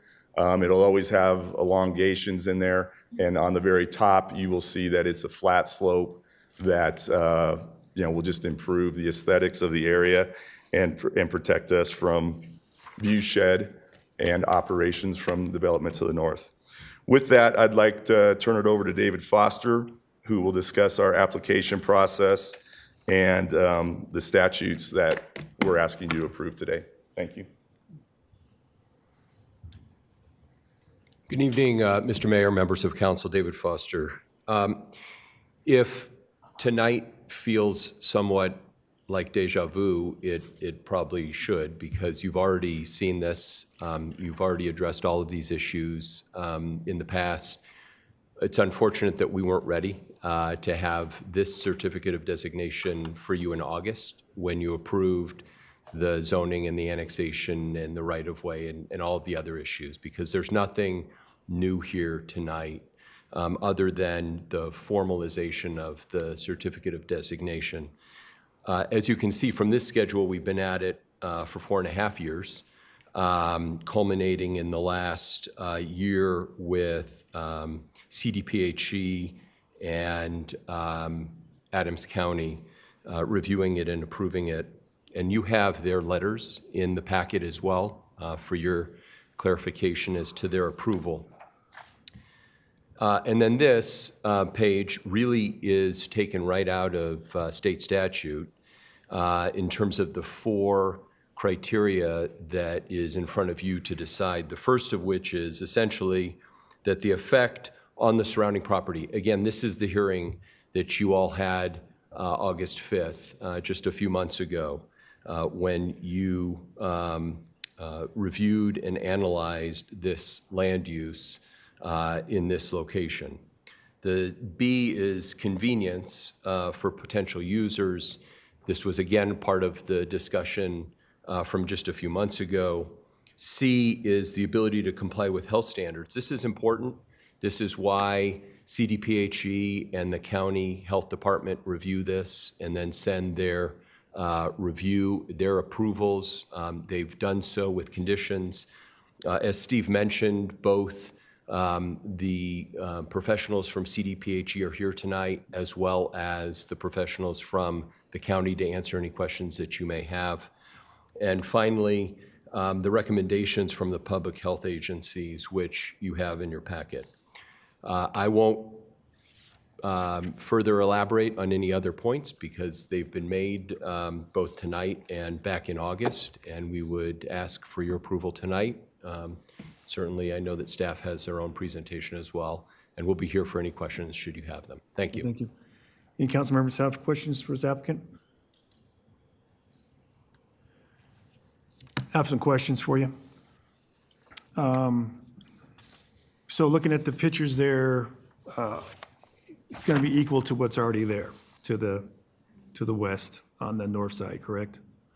I don't know what you mean by equal, but I'll have.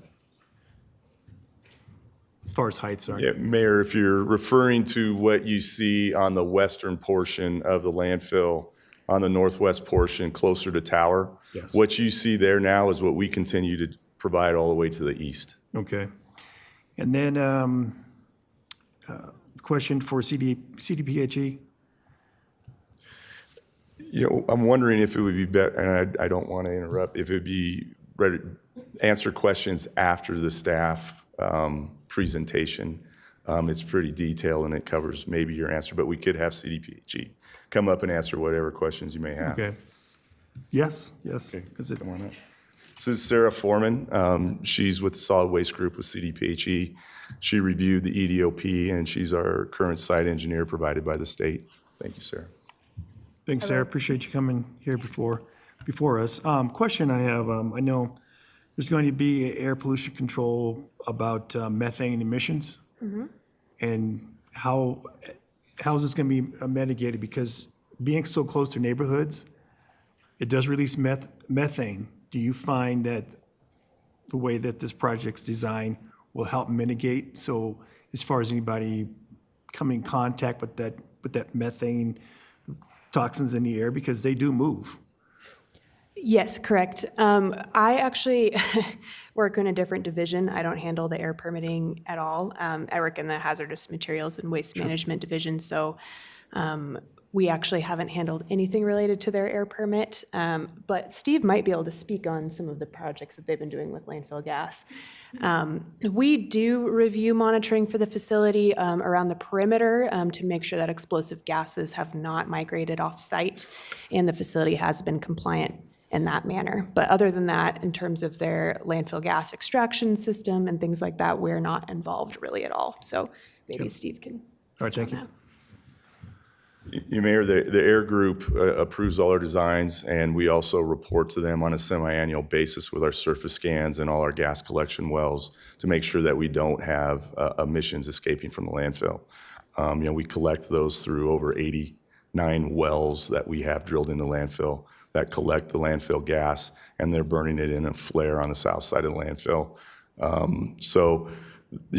We also have perimeter probes that make sure that no gas migrates subsurfacely off the property, and that's what Sarah's referring to, that she reviews those reports when our technicians monitor those wells.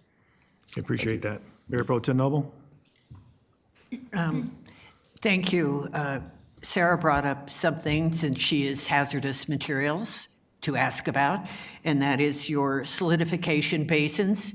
It's my understanding from speaking with Republic Services representatives previously that that is where you accept oil and gas mud, and that you then solidify it and use it at the landfill. Is that correct?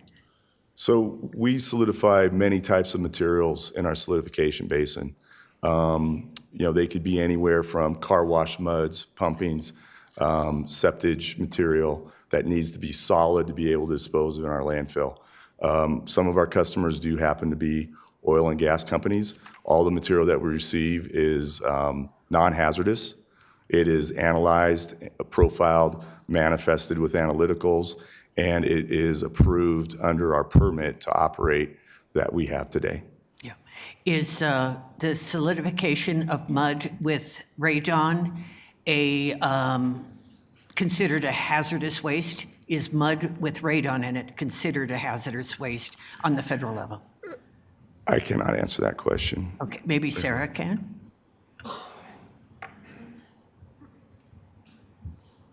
As far as I know, it's not, but I probably shouldn't speak on that. I'm not 100% sure either. Yeah. Thank you. That was my impression. Okay. And then I wanted to ask about ingress and egress. You've mentioned the south a couple of times. And are you expecting to run traffic, truck traffic or any other traffic along the south side of the landfill, either up the slopes or at the base of the landfill? No, we are not. Great, thank you. Okay, Councilmember Douglas. Thank you. Thank you for staying at the podium. It's good to see you again. So with the flaring, is there any possibility of capturing that methane and rather than burning There it off? 100% is, and we're working on a project right now that will capture the methane from the landfill. We already capture it, however, we're burning it, and Right. we're burning it with a 99% efficiency of turning it into carbon monoxide, which isn't impact the ozone layer or the atmosphere as greatly as pure methane. So we are working on a project with British Petroleum, and we're doing it within 40 landfills across the United States. Republic owns and operates over 300 landfills. 200 of them are active, and 40 of them, we are installing a gas-to-gas plant. So we are going to turn the methane, the landfill gas, into compressed natural gas. We're going to re-inject it into the pipeline, and it'll be utilized for fueling our trucks.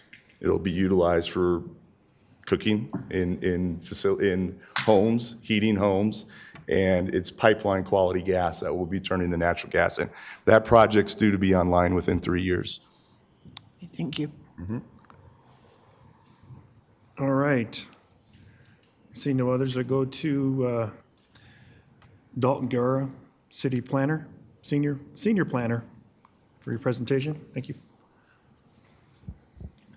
Good evening, Mayor and City Council. My name is Dalton Guerra. I am a Senior Planner with the Commerce City Planning Division. So first I want to start just what is a certificate of designation, and the applicant alluded to this already a little bit, but it is a state requirement. It's a state process to allow solid waste disposal facilities and sites. It also includes a engineering design and operations plan, or EDOP, you'll hear it referred to as well.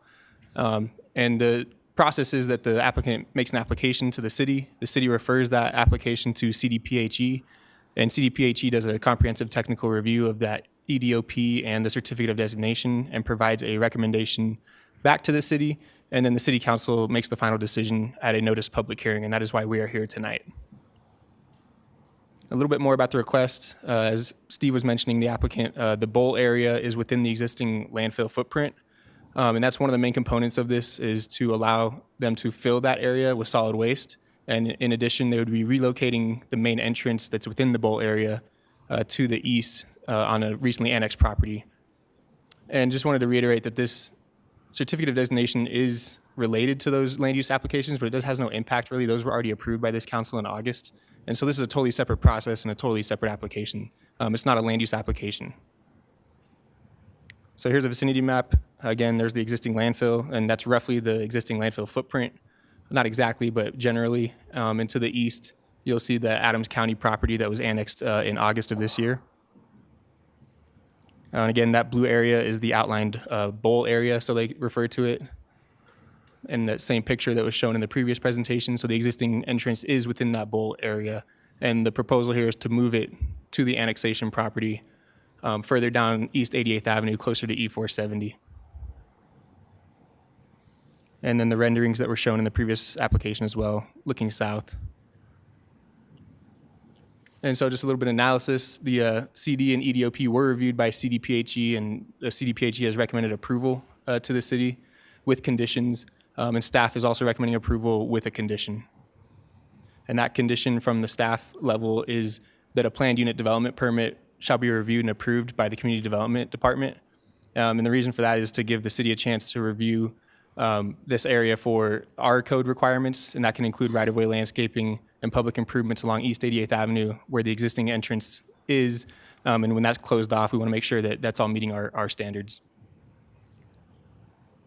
And then the proposed conditions from CDPHE, there's a lot of words there. I'll summarize it best I can. Number one really is about having cost estimates for closure and post-closure care submitted to CDPHE. Number two, that the owner complies with the EDOP, which has been submitted and is in the packet, and that any future amendments could be reviewed and should be reviewed by the CDPHE and approved by the CDPHE. And then third is that the facility must comply with all federal, state, and local regulations. And this is the approval criteria that was also gone over by the applicant. I'm happy to go into any of these in detail if requested by the council. And this comes straight from the Colorado Revised Statutes. And then some considerations from staff, just that the CDPHE and Adams County have recommended approval. The existing landfill footprint is already entitled, and the bowl area is within that entitled footprint. The relocation of the main entrance is expected to reduce the truck traffic along East 88th Avenue. And filling that bowl area, as you saw in the renderings, would potentially improve the visual impact to the north long term.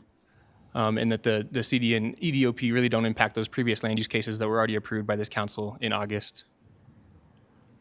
That's the conclusion of my presentation. Happy to answer any questions. Okay, any council members have questions for staff? I have a question for you, Dalton. Yes, sir. So, of course, this was going to take completion until 2029. So what's the timeline for Legato that they're going to build out north of the landfill between 2025 and 2029? Sure, yeah, that's a good question. The zoning of Legato, as you may already know, has been approved, but timing of the development, I'm not too familiar with that project. I have not worked on it. Mr. Rogers may have a better indication of what that timing is. City Manager Rogers? Thank you, Mayor. Thank you, Dalton. As it currently stands, the developer has submitted its initial residential development phases. They are currently working from north to south within the internal roadway network. Dunkirk Street is, I think some may be aware of, which is closest to E470. They've not highlighted or submitted additional sketch plans for the property that adjoins 88th or directly to the north of the landfill, which is primarily zoned for industrial flex, straight industrial, or a public use. So there's more to be known on that. I would assume that development on Legato, just from the sheer development programming and capabilities, full build out wouldn't be anticipated till sometime after the turn of the new decade, so 2030 and plus, to truly see us get to that full build out of that development to the north. Okay, thank you. Mayor Pro Tem Noble? Thank you. You mentioned that there was a condition for a PUD so that you could have input on the landscaping, or it would have to comply with the city's landscaping. Is that correct? That's correct. Okay, and since we brought up Legato, I was going to talk about this later, but Legato has been doing some very impressive landscaping and a lot of trees. I wish them luck. My fingers are crossed for all their trees, given how hard trees are treated in this area. But what I noticed in the last couple of days is that the whole strip, the whole right-of-way, is grass. And we passed a xeriscaping ordinance quite some time ago that was to encourage xeriscaping, and instead they put in grass. So I would hope that when you have your conversation with Republic Services about this project, that the landscaping you encourage is xeriscaping and not grass. Yes, ma'am, we can certainly consider that when we get to that point with the PUD permit. Okay, if you're going to consider that, why is it that the city council is not voting on the PUD? The PUD permit, just the process itself, just is an administrative process for staff to review and approve at a staff level. Okay, and why is it not zoning as opposed to a PUD? So yeah, PUD permit is synonymous with development plan. The reason we call it a PUD permit is because it's within a PUD rather than a straight zoning. So it's actually not zoning at all, even though it has a similar name. It's confusing. I know. I understand that, but it's not a PUD zone document. It's rather it's a PUD permit, development permit. Okay, so it's possible that there's something we need to revisit in our xeriscaping ordinance that would make it clear what we're looking for? Mayor Pro Tem Noble, I think, yes, we can make sure to accommodate that in the new land development code, but also state law was just passed regarding non-functional turf within industrial and commercial areas, and we would be following that law. So I would suspect that you're not going to see bluegrass and high irrigation with the right-of-way landscaping associated with this application. Okay, all right. Thank you very much. Absolutely. And one more question. So when this ends up moving to office, what's the timeline? What year is that? I'm sorry, could you repeat the question, Mayor? What's the timeline for the office to be moved from tower to the? That's a good question. I would defer to the applicant, Steve, the timeline on when the office would be moving. I don't think the office itself would be moving, would it? The office off of Tower Road? The office on Tower Road on an 8480, right now that's not in these plans to be relocated. We may move those people that work in that facility to the new entrance area. Okay. On the full and wider annexation property, but at this time, it's not included in this project. Okay, because I thought that was part of your timeline was when that backside opens, you would eventually move the office from the Tower Road over to 88th. It's the existing offices that are at the scale facility that would be relocated. Okay, all right, thank you. All right. City Clerk, is there anyone present or signed up to testify? No, Mayor, there's not. Okay. Okay, with all that said, would the applicant is there a rebuttal or anything? Just in closing, I would say two things. One is obviously tonight's review is a little bit more narrow, as we've identified in the criteria. And then to Councilwoman Noble's comment, we've heard what you've said as it relates to xeriscape. And as we go through the PUD permit, we will certainly include that and be happy to show that to you as we go through the process. Thanks. Okay, thank you. Appreciate that. Okay, we'll now close the public hearing. Need a motion and second to adopt Resolution 2024-125. Councilmember Teeter. I move for adoption of Resolution 2024-125. Council is seated. Councilmember Ford. Second the motion. Any discussions? Seeing none, the motion on the floor is to adopt Resolution 2024-125. We'll ask the clerk to read the title and take a roll call vote, please. Resolution 2024-125, a resolution issuing a certificate of designation for a solid waste disposal site and facility, including a revised engineering design and operations plan and relocation of the existing entrance to the landfill located at the southeast corner of Tower Road and East 88th Avenue. Your vote is open.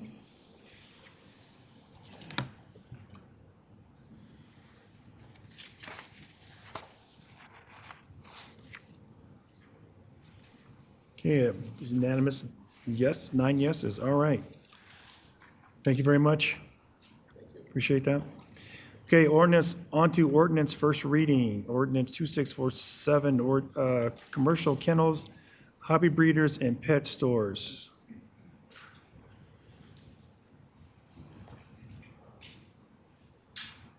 Is there a presentation on this? We do not, sir. This was a reintroduction or an introduction of an ordinance that was requested by council, and that is attached for your review. If there are questions of staff, then obviously we are prepared to do so. Okay. All right, do any council members have questions for staff? Councilmember Ford? Shake your name off. Okay. All right. Okay, and seeing none, I need a motion, a second to introduce Mayor Pro Tem Noble. Sorry, I thought I, Sorry. sometimes my thing doesn't get. All right. Okay, questions. Has there been anything changed since this did not pass on the first go-round? I'll take that, Mayor Pro Tem. Nothing has changed since December 11th of 2023 to this ordinance. Okay, and this ordinance allows breeding, is that correct? Hobby breeders. So the Commerce City City Code, we already allow hobby breeders and commercial kennels in the city. This prevents pet stores from selling animals within a store. So animals can only be sold by a hobby breeder, a licensed hobby breeder, a licensed commercial kennel, or at a animal shelter or animal rescue facility. So to put the emphasis on rescues instead of breeding dogs, this isn't the way to do it. There's another way? We would need to do another ordinance or something? Resolution? If you want to do away with hobby breeders and commercial kennels, we would need a separate ordinance to strike those provisions out of the animal code. I think it's under Chapter 4 of the Commerce City Revised Municipal Code. So we already licensed those in the city, or we have licenses available. I'm not familiar with any active commercial kennel or hobby breeders currently licensed in the city, but it is an allowed specialty license under our Chapter 8 general business licensing.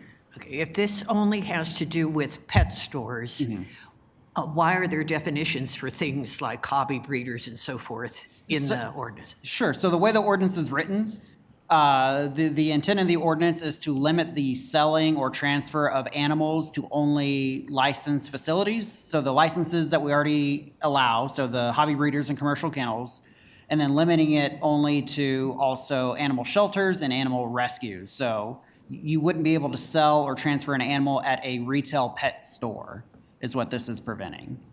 So a commercial kennel and a hobby breeder, they typically operate either under an agricultural use or a residential use, right? So somebody's either backyard or farm property for a commercial kennel and agricultural use, or a personal use for a hobby breeder. A retail store would be in a commercial, like a strip mall, something like that, and those stores would be prohibited from selling or transferring an animal within the city. We don't have any pet stores, retail pet stores that sell or transfer animals in the city, so the impact of what we have existing is minimal to zero. So this ordinance doesn't have an impact on anything currently existing? That's correct. It would only prevent future pet or animal stores from coming into the city. It would prohibit them from selling or transferring animals. So they'd be able to sell supplies and feed and all that type of stuff, but they would not be able to have animals for sale or transfer. Okay, thank you. Any others? All right, any motion second to introduce ordinance 2647 by council seated and approve on first reading? City Attorney. Mayor, if I may, if there is going to be a motion to approve this, I'm just noticing two Scrivener errors.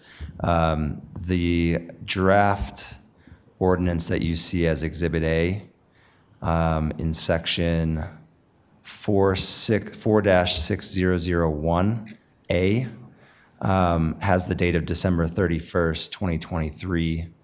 And then section 4-6002 also has the date of December 31st, 2023. I would recommend that that is changed to December 31st, 2024.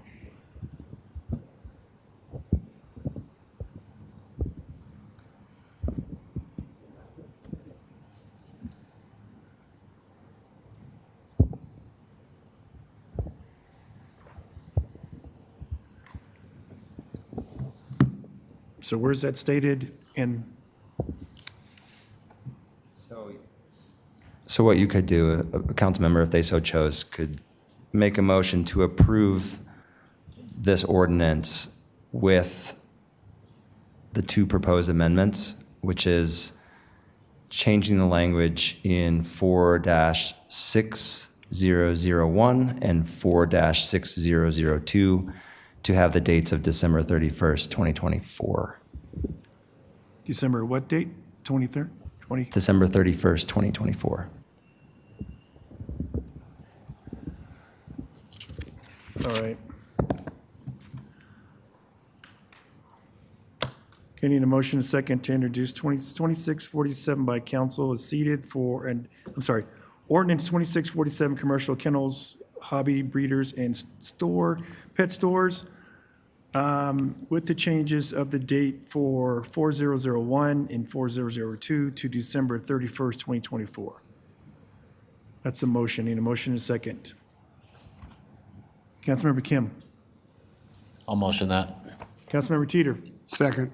Okay, motion is second to approve on first reading with the changes of 4001 and 4002 to December 31st, 2024. Will the clerk read the title and take a roll call vote, please? Ordinance 2647, an ordinance amending the Commerce City Revised Municipal Code, Chapter 4, Article 1, and adding a new Article 6 regarding commercial kennels, hobby breeders, and pet stores as amended. Your vote is open.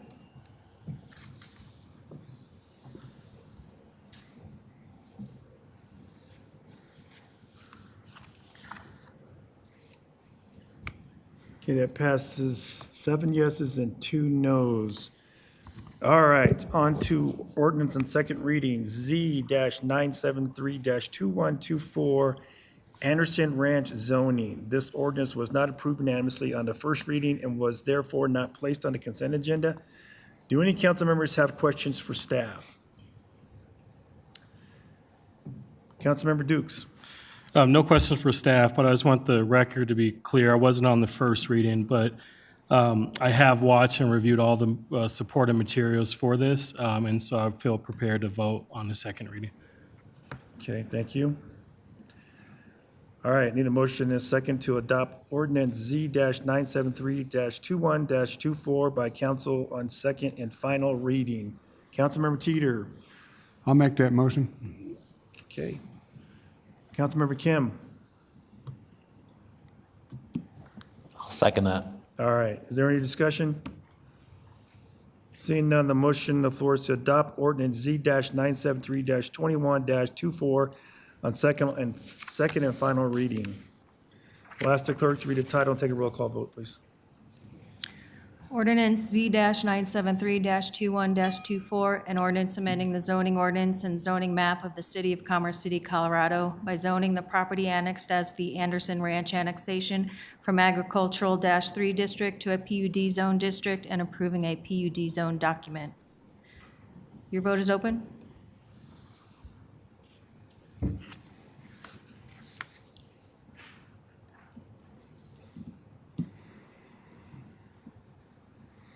Okay, that passes 8 yeses and 1 no. All right, on to administrative business. Do any council members have any administrative council business items, emergency unforeseen circumstances? Councilmember Ford. Yes, thank you, Mayor. I'd like to make a motion to enter into an executive session pursuant to CRS Section 24-6-402, Parents 4, Parents B, for the purpose of receiving legal advice regarding the charter authorities for council, the city manager, and the mayor.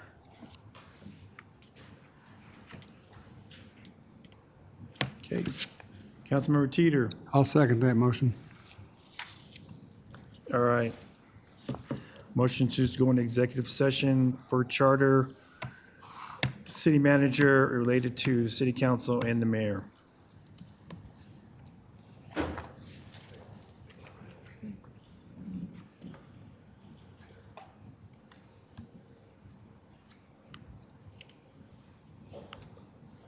Your vote is open. Thank you. No, it's not.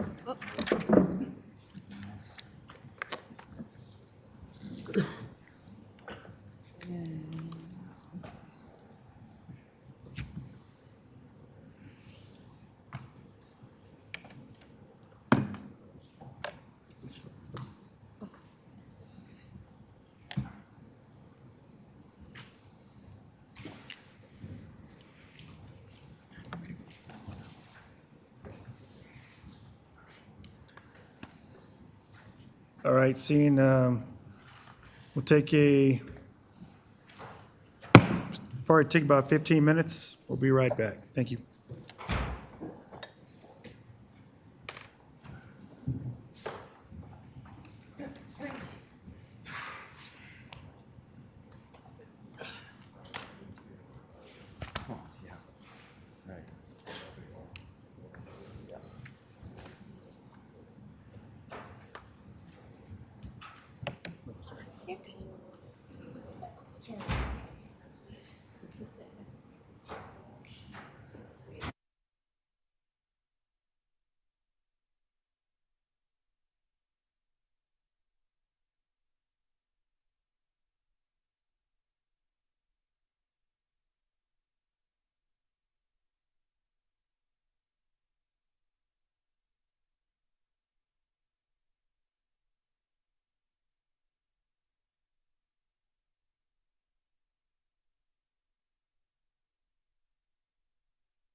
Yes, thank you very much.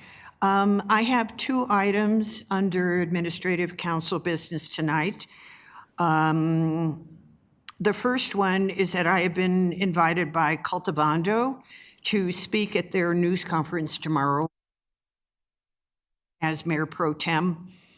This is in regards to the hydrogen sulfide lawsuit and their concerns about air quality in South Commerce City.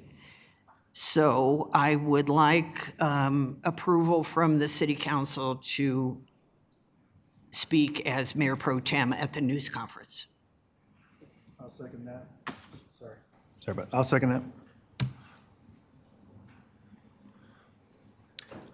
Okay, the motion on the floor is a request by Cultivando for Mayor Pro Tem to speak on behalf of the city for CDPHE hearing on, what is it on again?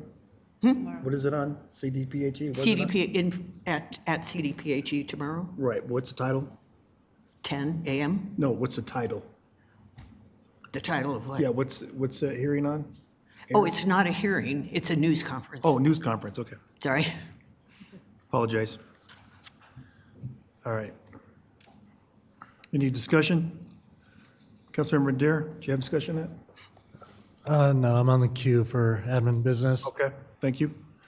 All right. Councilmember Dukes, do you have a question on that? Yeah, I do have a question, just clarification. I hear, so it is a press conference around a lawsuit that they are in. As far as talking points, is the Mayor Pro Tem expected to have the city be a part of the lawsuit or advocate in favor of it, or what role do you anticipate playing in the news conference? Just in support of the health and safety of our community and the attention, that this was a thought on my mind. Suncor Refinery, which is where this hydrogen sulfide accident occurred, that potentially, allegedly led to the death of a worker, has a business license in Commerce City, which we very much appreciate. But that also doesn't give license to, in any case, where there could be harm or pollution or contamination. That's it. That's all I wanted to say. Okay. Mayor, I do have a question. Okay, Councilmember Dare. Who are the parties to this lawsuit?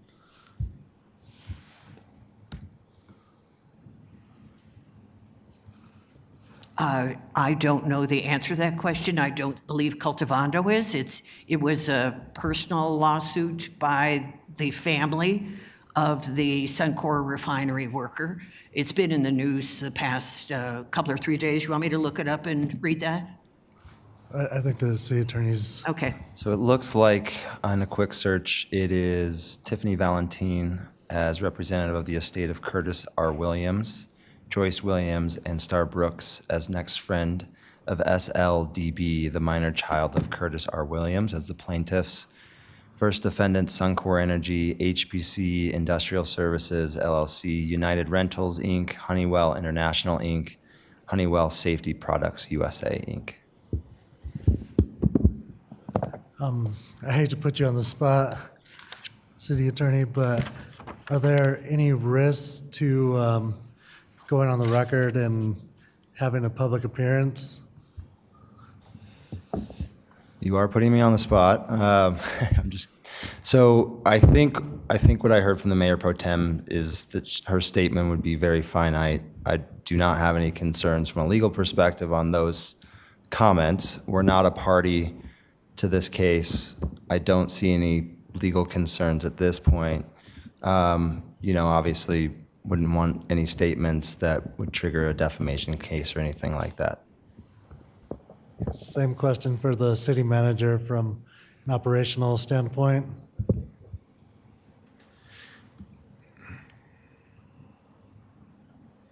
I mean, functionally, it doesn't change the relationship that we have with Suncor operating within our city. I think that being said, right, optics, do play a role. But once again, I think this leads more into the realm of what the city attorney was saying than really any policy perspective that we have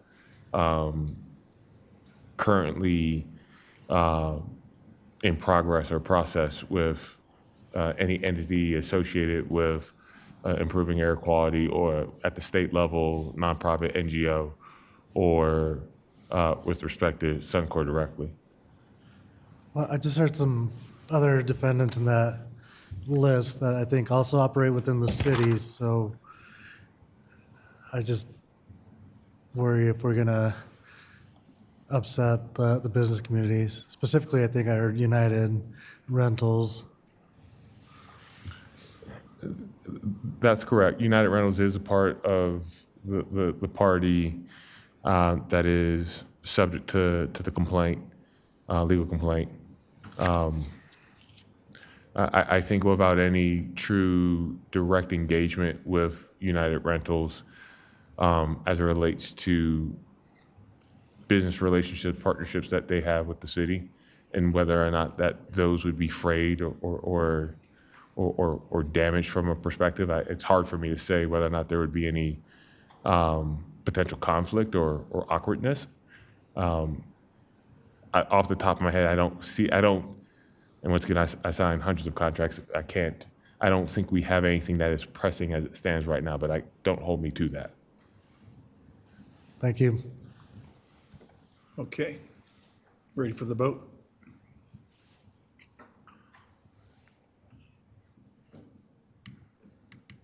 Your vote is open.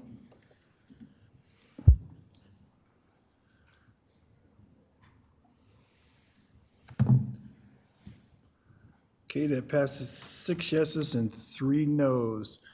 All right, Mayor Pro Tem Dalton, your second one?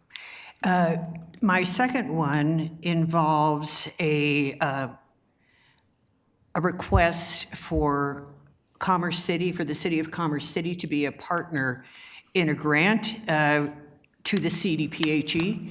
This is an environmental grant that is due on Monday. What I have learned from staff is that the staff also has a grant under the same program that is going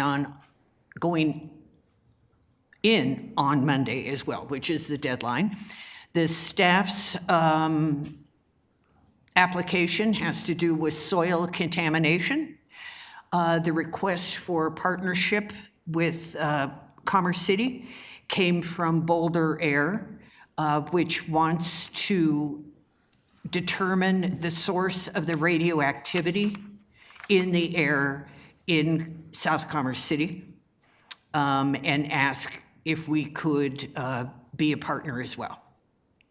I have, as I said, I spoke with the staff about it, and it seems to me that I don't want our grant application to be jeopardized by partnering with another organization anyhow.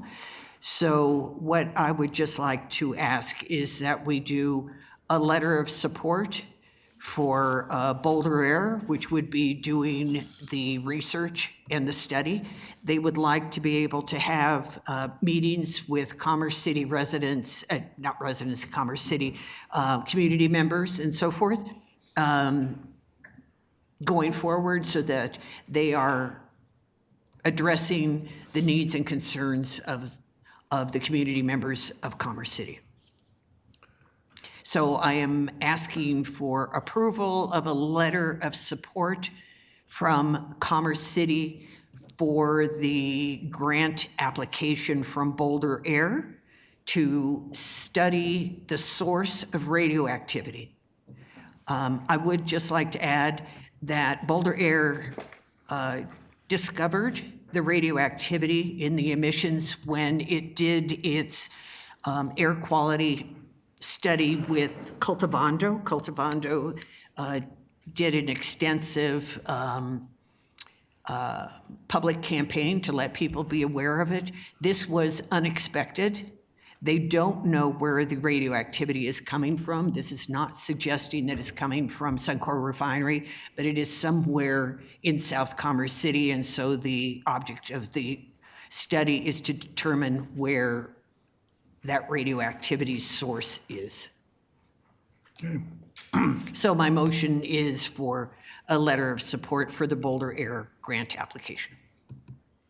Hey, Councilmember Kim? I'd like to second that.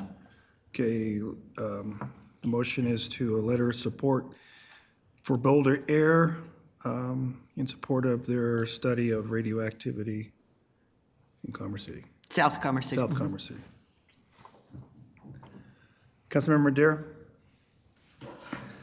Are they supporting our grant application? I didn't make that request to them. They contacted me to ask for Commerce City to be a partner. In the conversation this afternoon, it was determined that we perhaps didn't want both happening at the same time, but a letter of support would be fine from the city. Certainly the city can reach out to them and ask for a letter of support the opposite direction. There's no reason not to do that. This is strictly from my viewpoint, not theirs. Okay. That's my only question. Thank you, Mayor. Thank you, Councilmember Adair. Good question. To the Mayor Pro Tem's point, we've not had a direct conversation with them. Obviously, this request coming from them to her and having a brief discussion. I think we would craft this letter of support in a manner of sense that still allows us to remain competitive for us having the best opportunity of being able to have a direct application of that grant towards soil remediation and analysis, and hopefully being able to think about some of the assistance that would be necessary to take next steps if we do find contamination in identified areas. I think at the same time, we can also have a conversation with them to craft a letter of support for our application, to which, right, there may be a level of engagement that ultimately may benefit us. I look at it as a, once again, artfully crafted, a win-win, because if we don't get it and they do, there's still some engagement and benefit that they will have with coming to our community and being able to get feedback from those that are impacted or affected. If we do, then obviously there may be some overlap that we may be able to tie in. So we're trying to cover all bases here is how I look at it. But it's really gonna have to be artfully crafted so that it doesn't come across as, right, we're playing on both sides of the fence, per se. And I think we can get there. We have a short lead time to do that, but I'm very confident in our staff to be able to get something that, once again, like I said, retains our competitive position in this grant, hopefully, as well as get support and vice versa. Hey, thank you.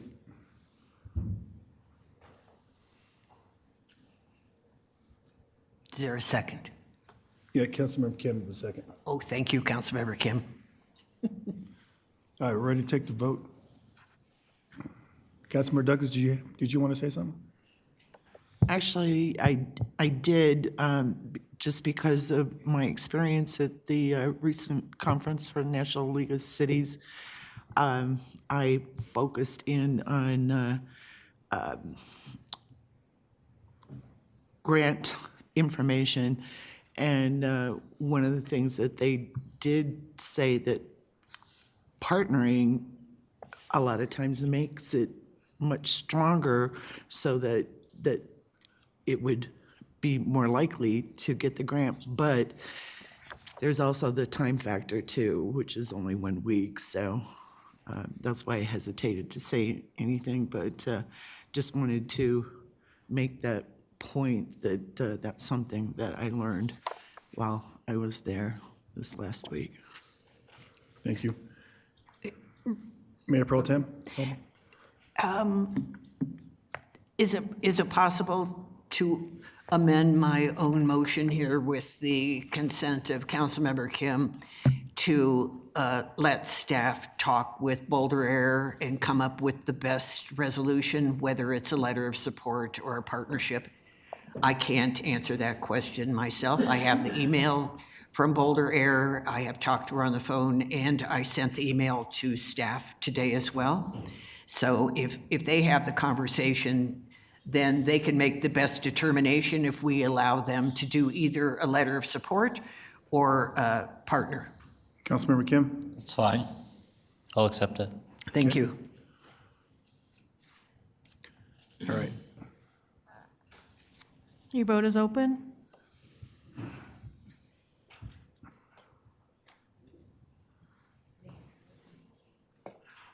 Do you want to speak to this? Okay. That passes with 8 and 1 no. Councilmember Chacon, did you want to piggyback? I just wanted to add that some grants in possible collaboration have been the Thriving Communities Technical Assistance Center, so the TICTACs. I know that that's a current grant that could possibly be in collaboration, and it's specifically for Federal Thriving Communities Network for holistic government-wide frameworks for providing technical assistance and capacity building resources for all orgs that apply. And they're wanting local municipalities, including with tribal communities, to be able to partner. So I got all that from NLC. I'll just give it to you. Thank you. All right, Councilmember Madero. Yeah, I have 2 items today. The first is in regards to our road studies we did with our partner entities, so county roads and CDOT roads within the city. Have we gotten an update on that, City Manager? Yes, sir. I actually had a part of my updates. I was most recently speaking about it with our Public Works Director. We did get CDOT information as it relates to their roads.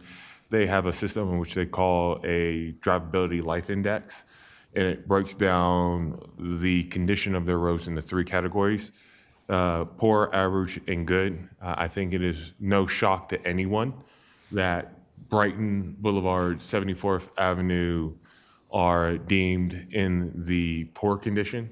Colorado Boulevard, not Colorado, but 76,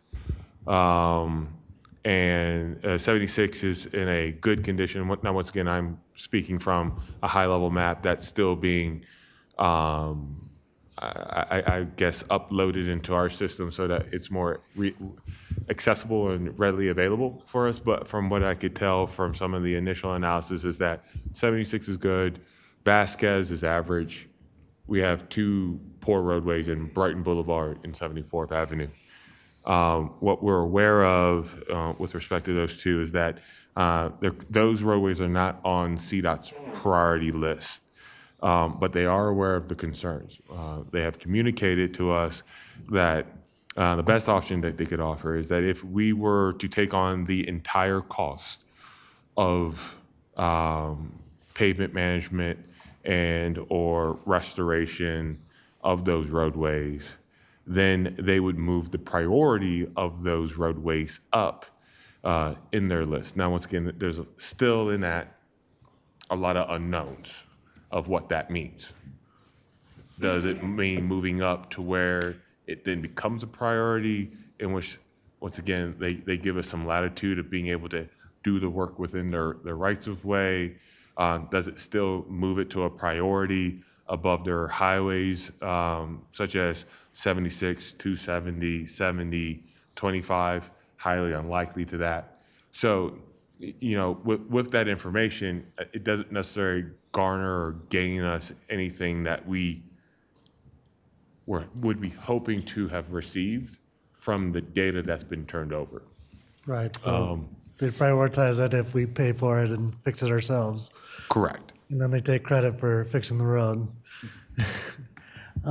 So what are our options? What can we do to, move the needle a little bit with CDOT? Because, I mean, we talk about all the time about disproportionately impacted communities, and one of the biggest impacts is the lack of infrastructure and care for infrastructures. I mean, you just named 3 highways, and you didn't even mention 270 in there. And all those are going through my neighborhood down south. And, part of the problem is the state entities that are supposed to be taking care of us, they're not. So what can we do to try to get on the radar? Yeah. I think you've talked about it. You've asked us to do this with the PUC. We will be doing, we've had to work through PUC's process even informally. It's, to send a letter to the appropriate leadership to make them aware of the concerns of the issues. I mean, our staff has been working at the director level for the region, for Region 1, about these concerns and about these issues. But if you want to get to that next level to bring awareness and see where that may drive conversations, once again, I can't promise that it drives results, but it may drive at least conversations of awareness that may, as they go through their budgeting process, think about how they want to approach it. But once again, we won't know that until you're able to sit down with them. But I would say that would probably be our best venture next, is to engage with that level on behalf of, and whether it's a letter that comes from the mayor and the council to that next level of leadership, so that they know that this is a priority issue for the city, and that you'd like to engage, you'd like to sit down, you'd like to talk about potential resources or opportunities to partner on that, whether it's on the expense to the city, a partnership on the expense of that. What does that priority look like? Would be my recommendation to this council. So I'll make that motion to draft a letter from the mayor and council to promote the discussion about prioritizing our roadways that are under their control. Councilmember Dukes? Second. Okay. If motion on the floor is to prioritize, actually send a letter of support from the mayor and city council and prioritizing our roads within Commerce City. In the southern area. Should we name the streets? Sorry, can you speak into the microphone? Could you clarify the area again? It would primarily be the roadways in poor condition, so 74th and Brighton Boulevard. Forget the highway numbers that are associated with those. Okay.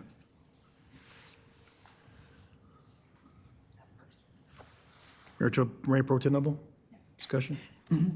Thank you very much. I'm glad to see this is moving again. I have a question. This is a topic that has been raised several times in the past about, especially when Councilmember Hurst was on the council, and of course he worked for CDOT, about the fact that CDOT has relationships with other municipalities where the municipality takes care of the roadway expenses. And even though it's a CDOT road, is there a reason that we have had obstacles in getting that to occur? Those kind of arrangements to occur with CDOT? And Mr. Maxwell can correct me, but I'll at least take the first glancing attempt at this, is that, obviously any relationship is as good as the partnership that you have and you put down on paper. So obviously between our organizations, that would be an IGA that would outline all of the various terms and conditions in which we're entering into that agreement. This has been an ongoing conversation, I know, since Mr. Maxwell's arrival here, and obviously conversations that we've had with CDOT dating back to last summer about responsibilities, where does the city can step in, where can they play a more prominent role with the maintenance and upkeep. I think we've tried and attempted to continue to move forward IGAs. Those IGAs have, been predicated on certain language and funding and opportunities, but Mr. Maxwell, you may have a more eloquent way of being able to deliver that. So one of the mechanisms that CDOT uses is to give roadways back to local jurisdictions. I think that's what you're referring to, Mayor Pro Tem. The issue we have in some of the roadways throughout Commerce City is that CDOT doesn't want to give them back to Commerce City when they're in disrepair. They would want to turn them over to us when they're in good shape, and then we can just take on the maintenance from that point.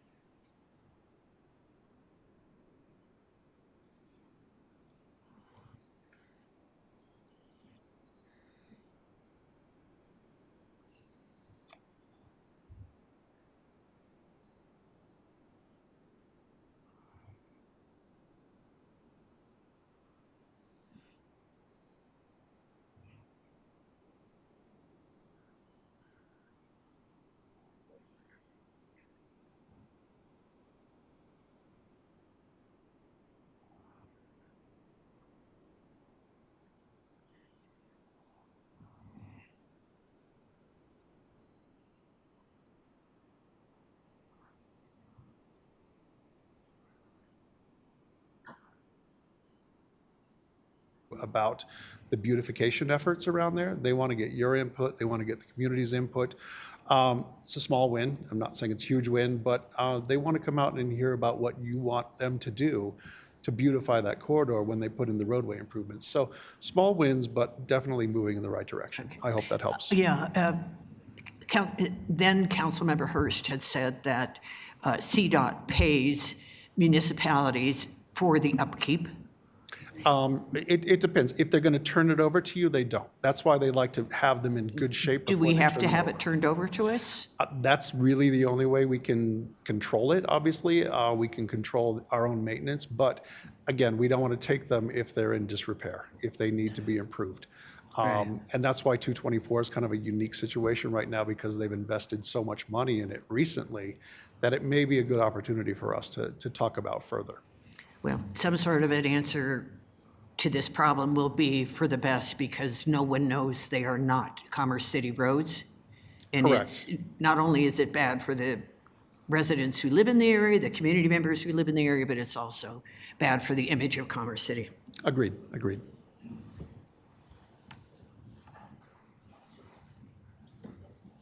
Councilmember Dever, was that it? Councilmember Douglas? Thank you. No problem. So glad you came Sorry, back. I run away too So I fast. just wanted to clarify what she was saying, because I served with Councilmember Hurst as well. So what he was saying was that we did the work, but the state paid for it, CDOT paid for it. So rather than having them have to put a work order in and get the work done, it was that we were going to do the work, but that they would pay for it, not in an effort to get the road ourselves, Sure. but just to get it in repair.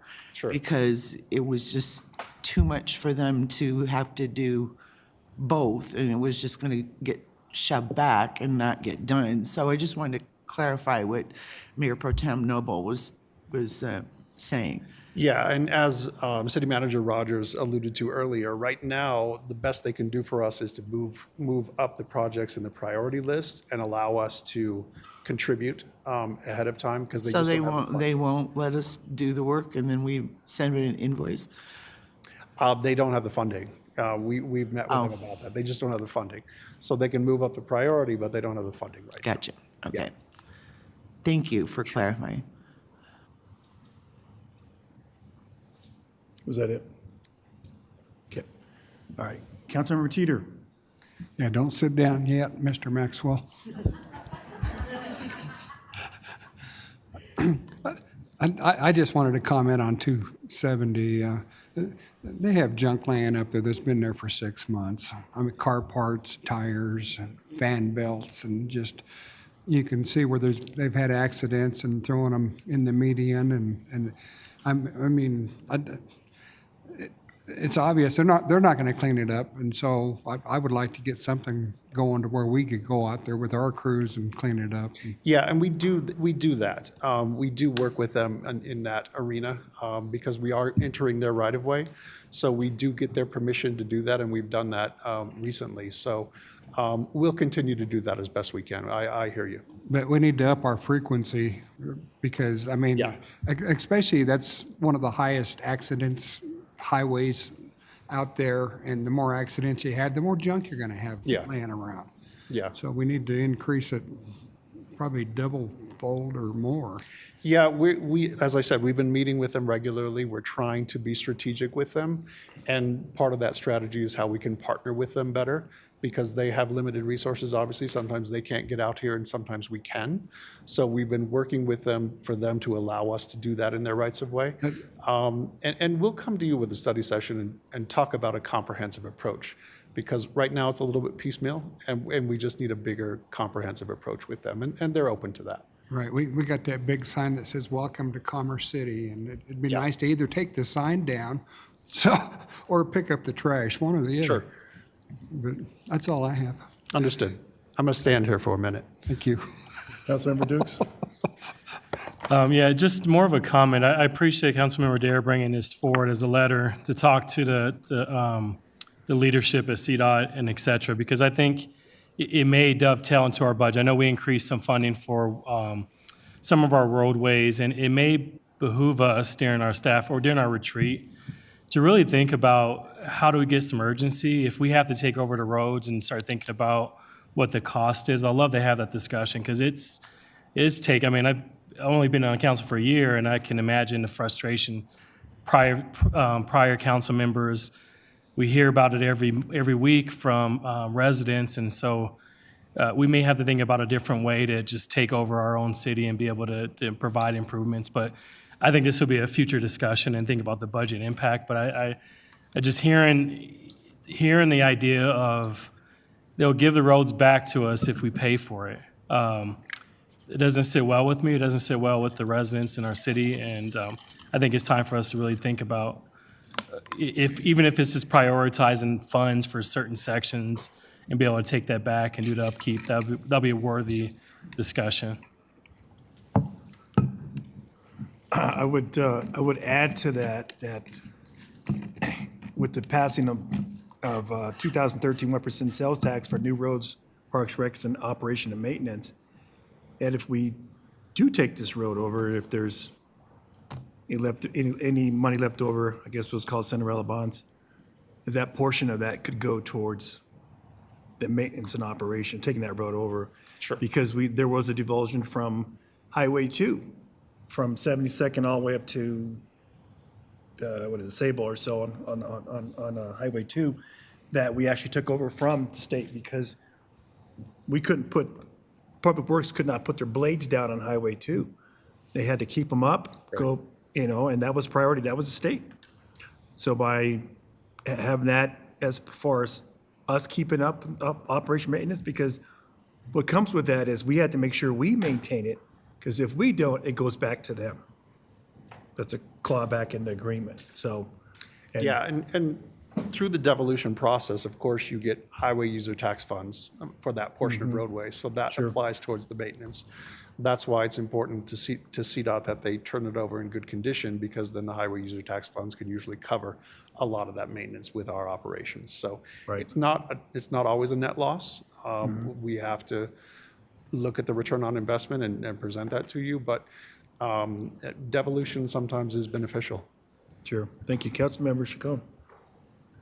I remember a while back, Marcia Nelson, I want to say in July, had reached out about environmental justice grants, possibly through CDOT, and partnering with Commerce City. So I was wondering if we can reach out to her again at CDOT and see if there's a way, because we're an environmental justice community, things like that, to prioritize it specifically.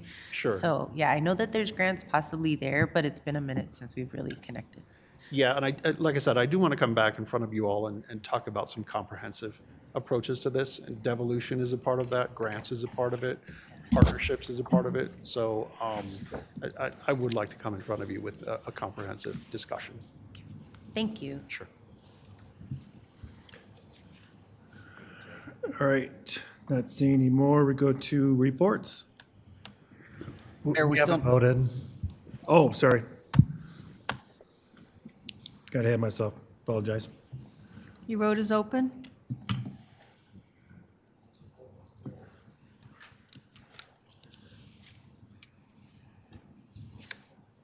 Okay, that passes 9 yeses. All right, Councilmember Ford, did you have a? Yeah, City minute, Council business? minutes I have for one council more. business. Oh, sorry. I have one more for admin business.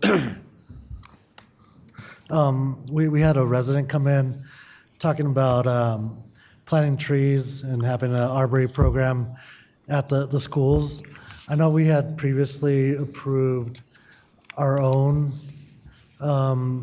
mission to plant more trees in the south. One, where is that program? Do we have any update on that? I do not have any information right now readily accessible for you, but I can bring that back to the council to share where we're at with that. I believe what you're speaking of is a tree canopy program or plan as part of the sustainability action plan. So I'll have to get with our team to understand where in process or on schedule that may be coming forward. Oh, okay. So, yeah, I'll make a motion to direct staff to reach out to the individual that came out today and possibly work on having a partnership to plant more trees at the school, obviously in conjunction with the school districts. Councilmember Kim? Yeah, I'd like to second that. Okay. I'm sorry, I didn't get your full motion. Could you restate your motion, please? Yeah, it's a motion to direct staff to reach out to the individual that came today to work on forming a partnership to plant more trees at our schools in conjunction with the school district. Okay, thank you. Thank you for clarification. All right, any discussion? Councilmember Chacon? Just as another resource, Groundworks Denver this summer planted 30 trees around Commerce City. Anybody that was able to apply, Spanish-speaking homes and otherwise. We did that with the water filter program as well. So I know that they also work with youth. They pay youth, each team, to go and plant trees themselves. So that might be a really good partnership. I know that they're always open to do that. I think they do it seasonally. So now would be the time because the trees would be in hibernation. So it's easier to plant them. So things like that. But Groundworks Denver, and I can give you the contact, which is at Araceli Navarro. Anybody else discussion? Okay. Your vote is open.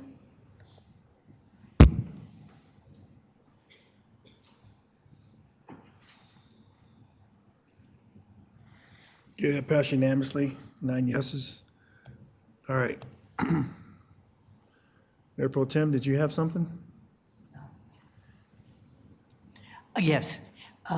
Earlier, we also had several comments in public comment about the homelessness situation in the South. Could we schedule, please, an update from the city staff on the homelessness situation and what, if any, actions we need to take as a city council to address the issues? That's a great point, Mayor Pro Tem. It's actually something I was going to be raising. Currently, and I know this is not an answer that you all want to hear, but we are doing what we possibly can under the adopted regulations and rules that we have in place with respect to unauthorized urban camping, as well as camping within our public parks. There are a number of different nuances that I myself would need and will be partnering with our city attorney's office. I will be frank with you. We are very much aware of the heightened presence of the homeless population within Veterans Memorial Park. We know it is a constant frustration of our community members, but we have general rules, I'll call it reasonably objective rules and laws in place that as we go out and as we assess, these individuals are not breaking those reasonably objective rules and laws. Now, what does that mean?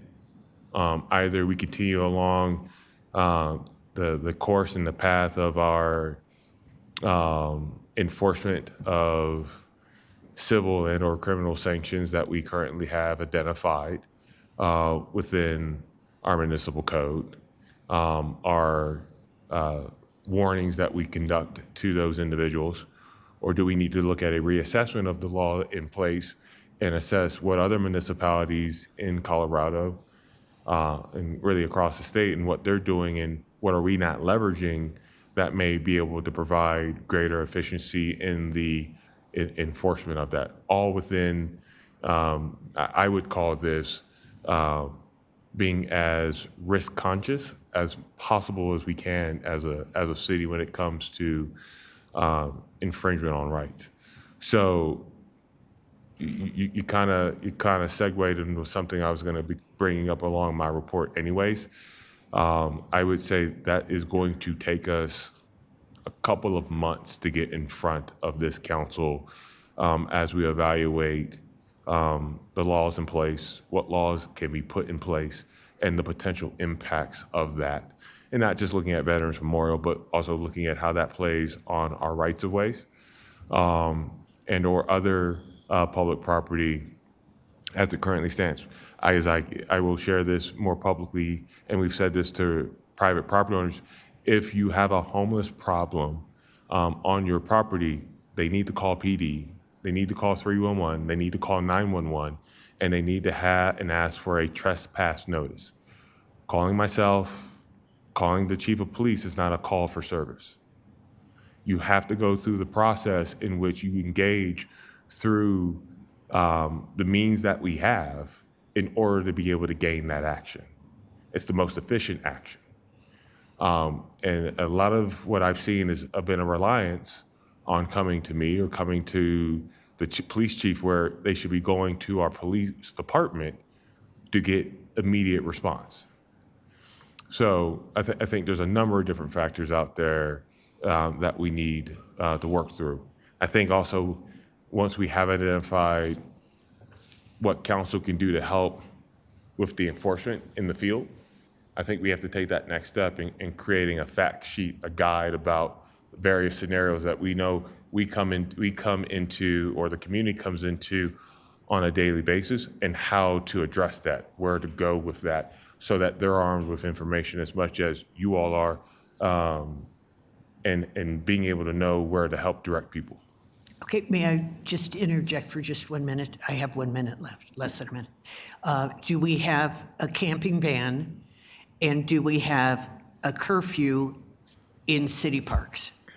So we do have a curfew in city parks. Right now, when the park closes, which is typically between 11 p.m. and 5 a.m., they are not allowed to stay overnight. And when you think about the unauthorized camping ban, it doesn't give a specific hour. It talks about sheltering overnight. So in an instance last week where we had multiple individuals at Veterans Park, they have the ability to be able to remain in the park and to utilize those facilities as anybody else would be allowed to up until 11 p.m. But when that park closes, they are then required to disperse and to move on. We did send a unit out on the day in which I was made aware of the matter. And at 10:58, 10:59, they dispersed from that location, and moved either northbound or southbound along Vasquez and 6 Highway. So they're very aware of what our rules are, very knowledgeable of what the rules say, and are operating within those rules as they're currently constructed. So once again, you have an educated body that understands how to apply that and how those are applied to them as is to the larger community as well. And we are now tasking ourselves to say, what else can we do that I need you all, and I say that in a very open and welcoming way, how you all can help us being able to do our jobs out in the community. But that's going to take us some time to evaluate and to look at those various angles. I look forward to that. Thank you. Okay, Councilmember Ford. Thank you. Yeah, administrative business. My concern is this. I did see that our Commerce City UPS facility will be closing for quite some time, potentially years, for an automation upgrade, and that 450 employees roughly will be losing their jobs. With that, I think my concern and what I would really like to understand is the economic impact that will have on revenue coming into the city. Now, I know we will be generating taxes off of the upgrades and the new equipment and things that are put into the facility, but I'm looking at, and I think this council deserves to know, what we can anticipate with that closure from a revenue decrease over the amount of time that they're anticipated to be closed, and what we can anticipate on a revenue increase because of the equipment going in. I think it's important. It's one of our bigger employers within the city that we constantly have our fingers and understanding on what our revenues are and what we have coming in and going out and what we may not have coming in so that we can provide services to our residents. Yeah. So another good segue. That was a conversation that we had earlier with our leadership team today. This topic did come up. I did ask for some economic impact or fiscal impact analyses as it relates to revenue generation. What does the closure of the building, because they are closing half of the building down, shifting everything to one side, operating within that, and then closing the other half down to work within that space. So there are going to be some, I would suspect, functional challenges that they're going to have to work through with that type of shift. And what does that mean to the city?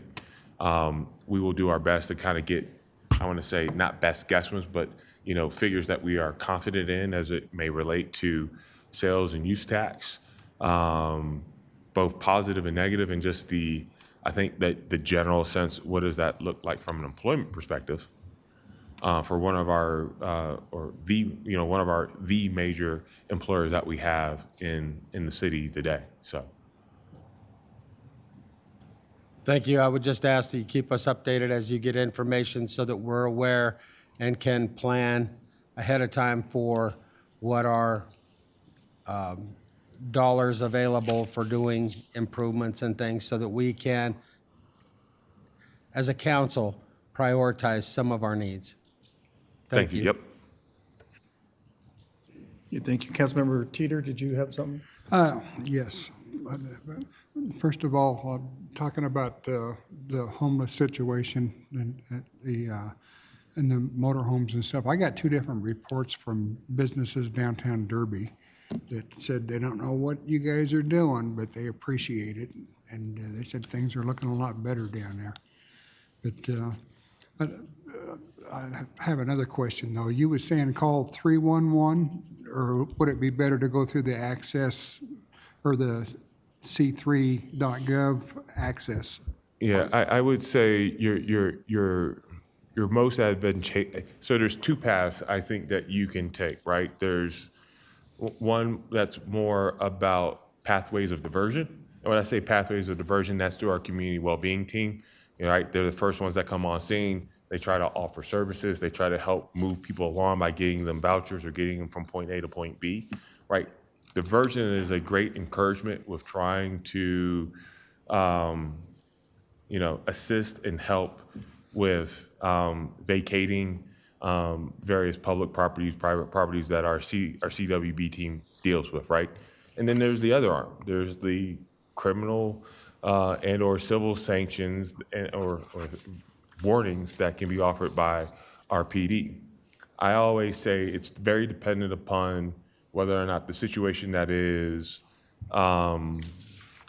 being approached or being viewed by a resident on what's the best pathway to take forward in the first step.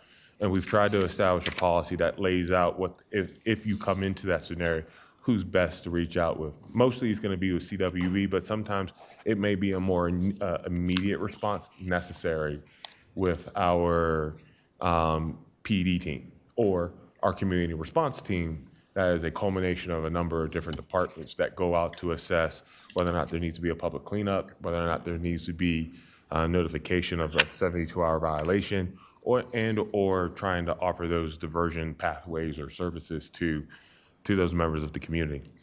But I would say 311, and if residents need a line to reach our community well-being team, we can make sure to get that out, published, if not already done so already, which it should be, out to the community as well, because they're already out in the field that they can then swing by. What we heard this evening, we are already going to be having a number of different teams going out tomorrow to look into those various situations. What about the vehicles that don't have any license plates? So I think that's a tricky one, and Lee may kick me underneath the table because I don't want to step into the role of the city attorney, but he says it's okay, go on. You know, when we think about those vehicles that don't have plates, I think what it comes down to is, are they abandoned? Are they occupied? And what is the process that we need to undertake? I think there's two different processes with dealing with something that's truly abandoned, in which, you know, we have various contracts in place that, you know, after a notification period and trying to make contact with that owner, depending on if there's a still visible VIN number that we can then leverage and utilize, we can then remove that vehicle. But if that vehicle is still being occupied, we have to be cautious about, once again, how we're moving and or taking someone's goods, and then identifying the individual of where those goods can be found and or where they're being stored for a period of time. I can't remember off the top of my head what that period of time is, but just understand it's more than 7 days. So even though, like this individual, Mr. Wolf, had said that, well, they may have been there for 6 weeks, well, depending on when and if PD has been there, and once again, we don't have all of the facts, and that's why that's why the chief is getting us that information. We may have already had multiple conversations, but if we can't take action to tow that vehicle because that individual is in the vehicle or is actively living within the vehicle, that then becomes a different conundrum that we as a city have to address. So once again, these are all the things that we are experiencing, and I understand the frustrations, and it's hard to try to keep that in a very layman's way of approaching it, because it isn't simple. It is very complex, particularly when you come up on those scenarios. Thank you. Councilmember Dukes? Thank you. City Manager Rogers, this kind of piggybacking on Mayor Pro Tem's conversation about the unhoused community. You mentioned that curfew in the parks are at 11 p.m. To me, that seems really late in general. Before I make a motion, I'm curious on your expertise around why can't we, or how might we move our curfew up to 9 p.m. or at dusk, as some other cities have done? For a couple reasons. One is, you know, the diversion tactic works right now. The other is health and safety. When we think about the cold weather right now, 11 p.m. is going to cause some health issues. Mm-hmm. And then in the summer, it's also another diversion. We think about summer violence and youth safety. So I'm curious around moving a curfew up, if not at dusk, or moving it to 9 p.m. Yeah. What risk and what needs to be mitigated for that? Can we shift from the existing language that talks about overnight, and I think how we currently have yes, we can. Or, sorry, not overnight, the curfew specifically. Yes, the one, I guess they're one and the same of how we look at it operatively, because the curfew is from 11 to 5 a.m. We define that as overnight generally throughout our code. But that being said, there's nothing saying that we can't evaluate or look at a change to our code provision to shifting dusk or to 9, subject to having findings and/or data that's supporting that measure and effort, because we have to have a basis in why we're justifying it. When you all receive your resolutions, there's whereas clauses that are speaking to the intentionality of why we're taking that action. And I think I've heard a couple of those pieces tonight. But once again, we have to ensure, like, where are we seeing this in other locations that we can then make sure that we have a defensible position. But there's nothing saying that we can't evaluate and look at whether an earlier time, whatever that earlier time, is most appropriate. But we have to do that homework first, if that makes sense. It makes sense, I guess, but there's the operational, and I get the process. But to move it earlier, there's two discussions I'd love to have. One is the overall strategy, which you talked about for an unhoused community. The other is just simply looking at a diversion tactic to improve safety at a park, right? And I'm curious around how do we begin to have that discussion without it belaboring, without it dragging on because of the change, the possibility of change in the time. And I hear you, overnight, but overnight could be 11 to 5, which is currently in charter, right, or city policy, whatnot. But as a diversion tactic, if we start overnight earlier, we're going to have more opportunities to disperse earlier.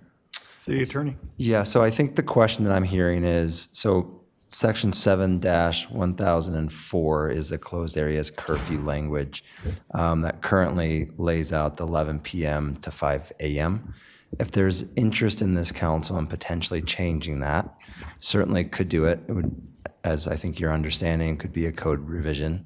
I will say this, my recommendation is I'm happy to help provide a legal memorandum to this body on what those findings might need to be. Yeah, so I will thank you. I would like to make a motion to ask the city attorney to provide a legal memorandum on Section 7, Code 1004. Was that correct? Was that correct? Section 7, 1004? Correct. To look at the possibility of revising the hour of overnight to increase it either to be dusk or 9 p.m. versus 11 p.m. That's the motion. I had a question on that. Can we do an emergency? Because this could be an emergency situation because it deals with health and safety. Yes, I mean, there's an emergency abatement opportunity. There's other emergency authorities as well. I think that's distinguishable from having a day-to-day curfew that's known by the community for parks. Yes. We want to restate that to have an emergency? Okay, that sounds great. Thank you, Mayor. So so rescind that motion, and I want to replace with a new motion, if that's okay with the body. So the motion that I have on the floor is that we ask the city attorney to provide an emergency memo of understanding around the possibility of changing Section 7 in our city code 104 or 1004 to, in the benefit of public health and safety, to change the ordinance or the code to reflect earlier than 11. Preference, the preference will be 9 p.m. or dusk.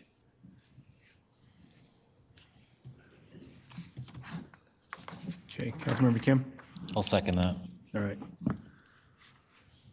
Okay, motion on the floor to do an emergency. Now, this would be emergency ordinance. This be emergency ordinance?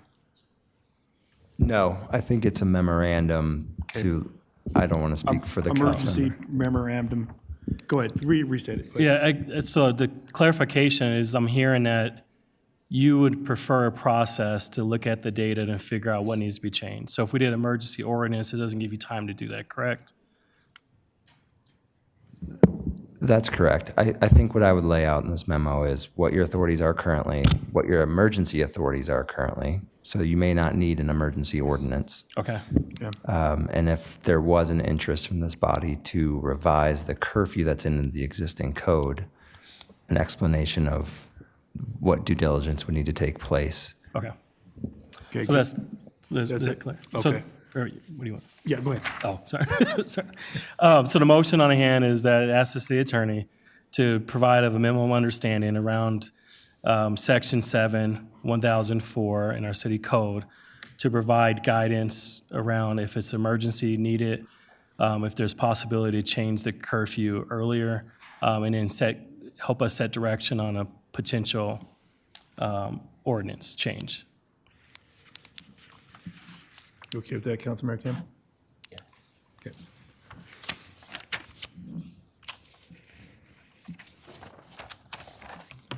All right. And I guess the last piece, just want to be clear, this is for the purpose of public health and safety. As the emergency, I want to make sure we're. Yes. Councilmember Ford? I would like to make a friendly amendment to the motion.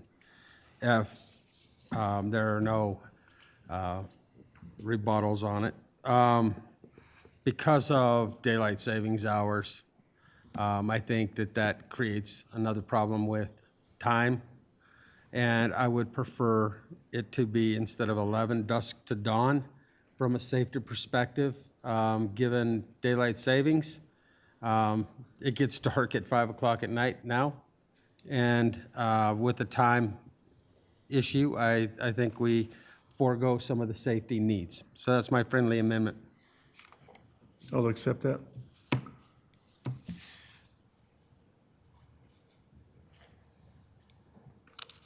All right, ready? Your vote is open. Oh, did we close discussion? Councilmember Teeter? I just wanted council to remember that we put all those nice lights over at the Monaco Park to light it up so they could play volleyball a little bit later. It's safe because it's all lit up. I don't know. I think 10 o'clock it might be a good cutoff time, depending on where the daylight savings time is at. But Well, this would be like for winter time, though. But, yeah. It's cold outside. I don't think anybody's been playing ball if it's 30 degrees outside. no, not. I'm sure they wouldn't at 30 degrees. But I mean, it's all lit up at night over there. So it's safe as far as being lit.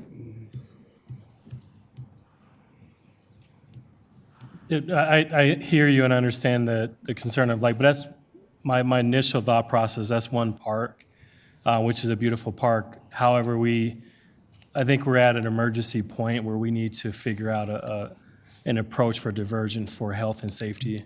And so I'll be willing to keep it at dusk till dawn and get this memo of understanding and try to get it, or get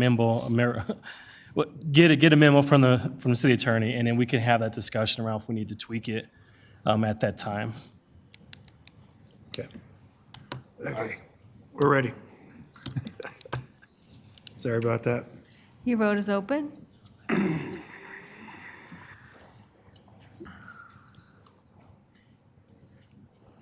Councilmember Chacon and Mayor Pro Tem Noble.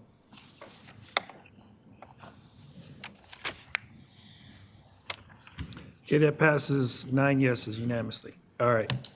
And I just have one, since we're talking about trees and, we have issues from the last 20 years. I would ask this council to make a motion to look into what the cost would be to have a ISA certified arborist underneath the city, what that would cost, just to research the cost of hiring a certified, and what that is the International Society of Arborists culture, having a minimum of 3 years of full-time experience working in a professional tree care industry, following a code of ethics to ensure the reliability of their work, and have pass an arborist culture exam or hold a degree in arborist culture.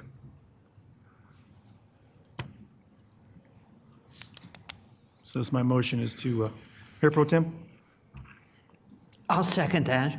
Okay. And I would also like to say that when we passed the xeriscaping ordinance, we requested at the same time and understood that there would be a landscape person hired by the city so that there would be an expert who would be making judgments about the xeriscaping and updating the ordinance and et cetera, et cetera. I'm not sure where that stands. Okay. I have to check with HR. I believe we're, this is in regards to the landscape architect. I'm rubbing my temple trying to see if that'll jog a memory. I can't say for certain, ma'am, where we are at in that process. But we can get some information and bring that back to the council.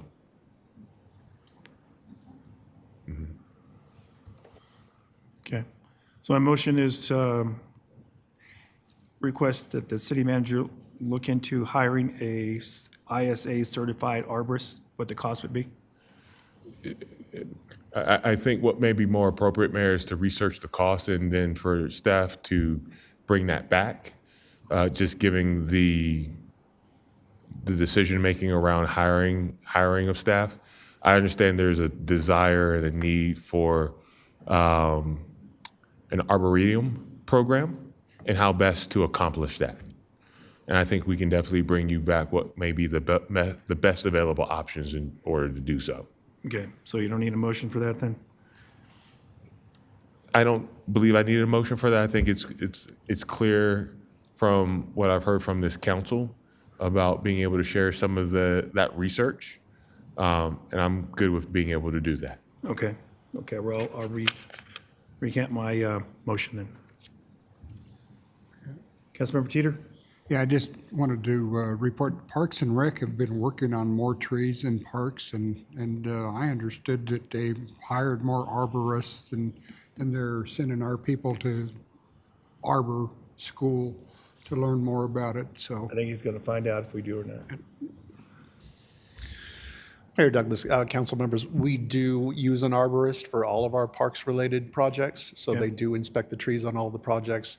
I think you were talking about a broader initiative citywide, but whenever we do any kind of parks projects, we bring on an arborist, and that is through a contract. Okay, it's just that we have so many trees. Yeah. And to have an arborist or even train our staff to be certified would be great. Yeah. I just wanted you all to be assured that when we do the parks projects, we bring in an arborist for that. Okay, all right, thank you. All right. On to reports. City Manager Rogers. Thank you, Mayor. A couple of things I just want to be able to highlight. Had a meeting with the DA last week. I think just big takeaway that he has shared with me is that for Commerce City, the biggest issue is youth violent crimes. And the inability to bring charges due to a lack of participants willing to testify for a number of different factors. So it has allowed for individuals to go uncharged and then to be back out on our streets.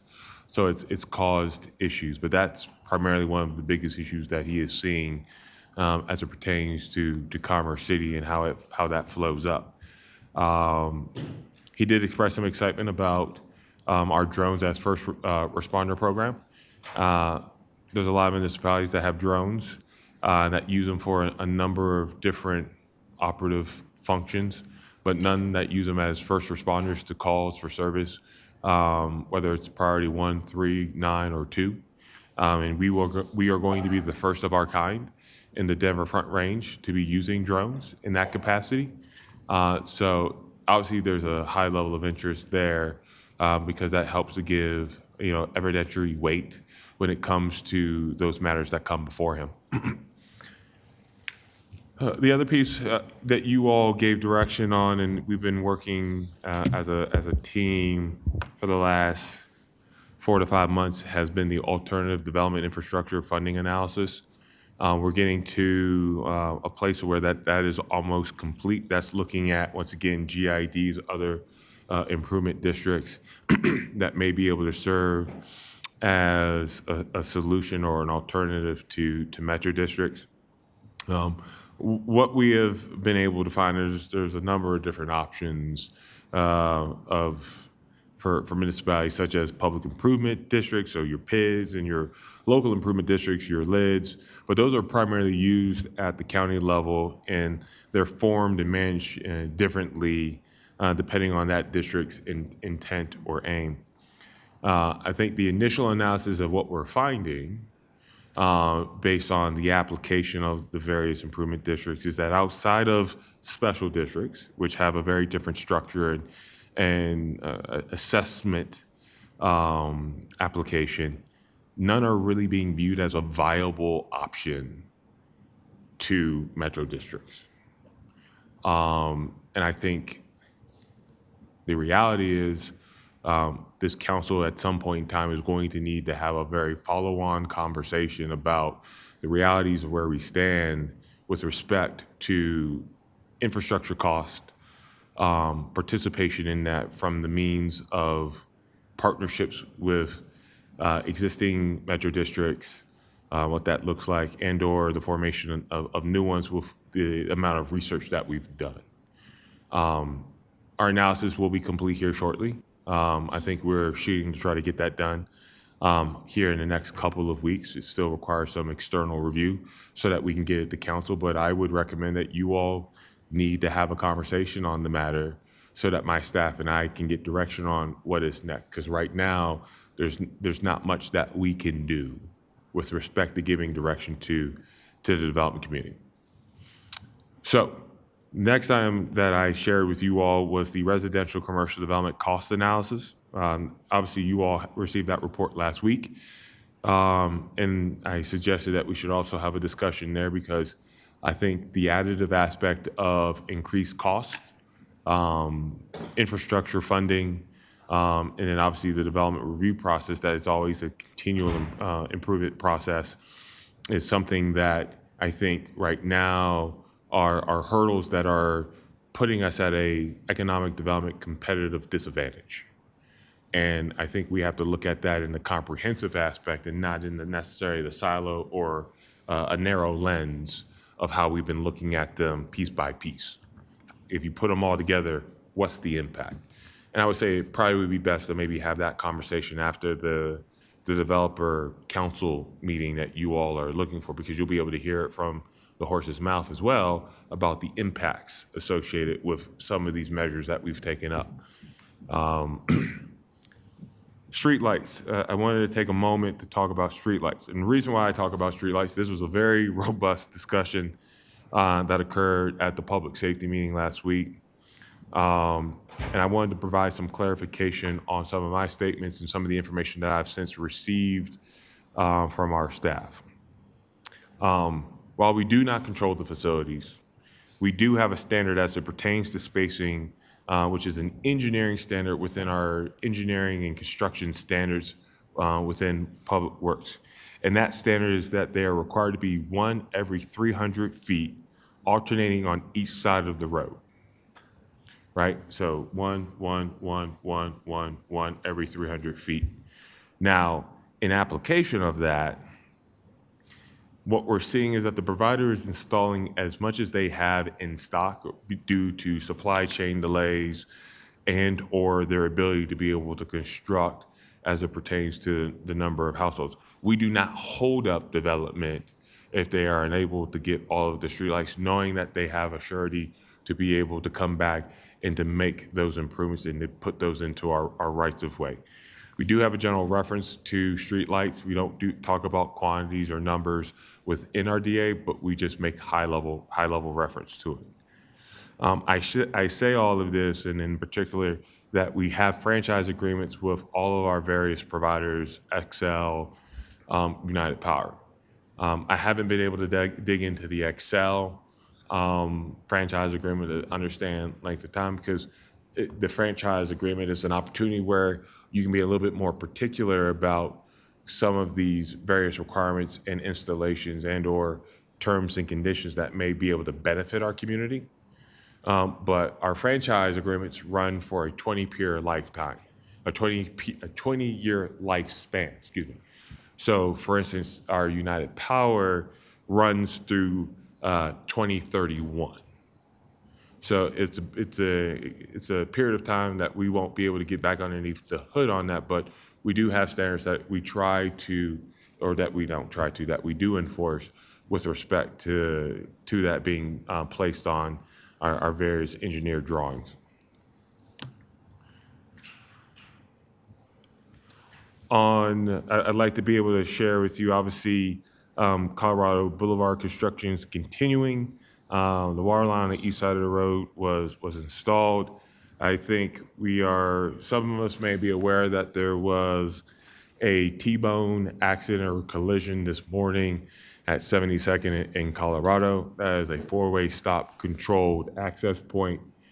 When we looked at that intersection a couple of years ago, it did not meet traffic signal warrants for being able to efficiently move vehicles through that intersection. Now, we've also looked at, if you look at that intersection when you come into it, there are auxiliary lanes that allow for the proper turning movements and the efficient through traffic to go as well. We even looked at removing those auxiliary lanes, and that wouldn't be a suitable alternative as well. So what we are going to be doing over the next couple of weeks is doing traffic counts to determine whether or not warrants have now been met at that intersection. And once I have that analysis, I'll be able to bring that back to the council. And I think the biggest thing that, and I shared this at last week's public safety meeting, is that traffic signals are not traffic calming measures.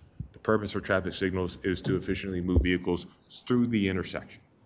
Traffic calming measures have a very different intent and purpose versus, once again, being able to have an acceptable level of service as how traffic is flowing along that network. So while a four-way stop going to traffic signal may provide more efficient movement, there may be other things that we may want to also evaluate from a traffic calming perspective, so leading up into that intersection. So those are things I would just share with you to be keeping in the back of your mind, that even though the analysis, if it comes back, may not warrant a traffic signal, doesn't necessarily mean that it doesn't warrant additional measures from a traffic calming perspective coming into that. Councilmember Deere, did you have a comment for that? Yeah, I had a question, because right now that corridor is under construction, so it's down to one lane. So obviously, it's not operating at its full traffic capacity. So how does the traffic count work in that scenario?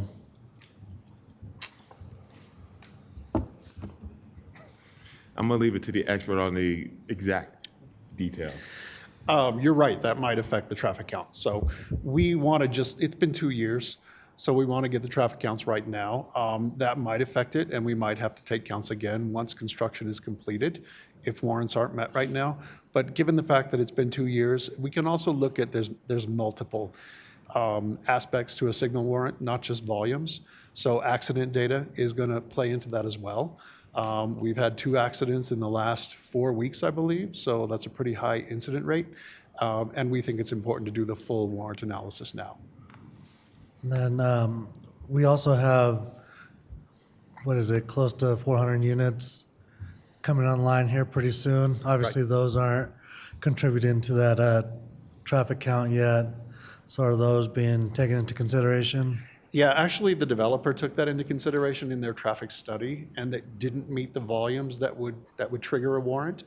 So we need a real-world count once those apartments are open.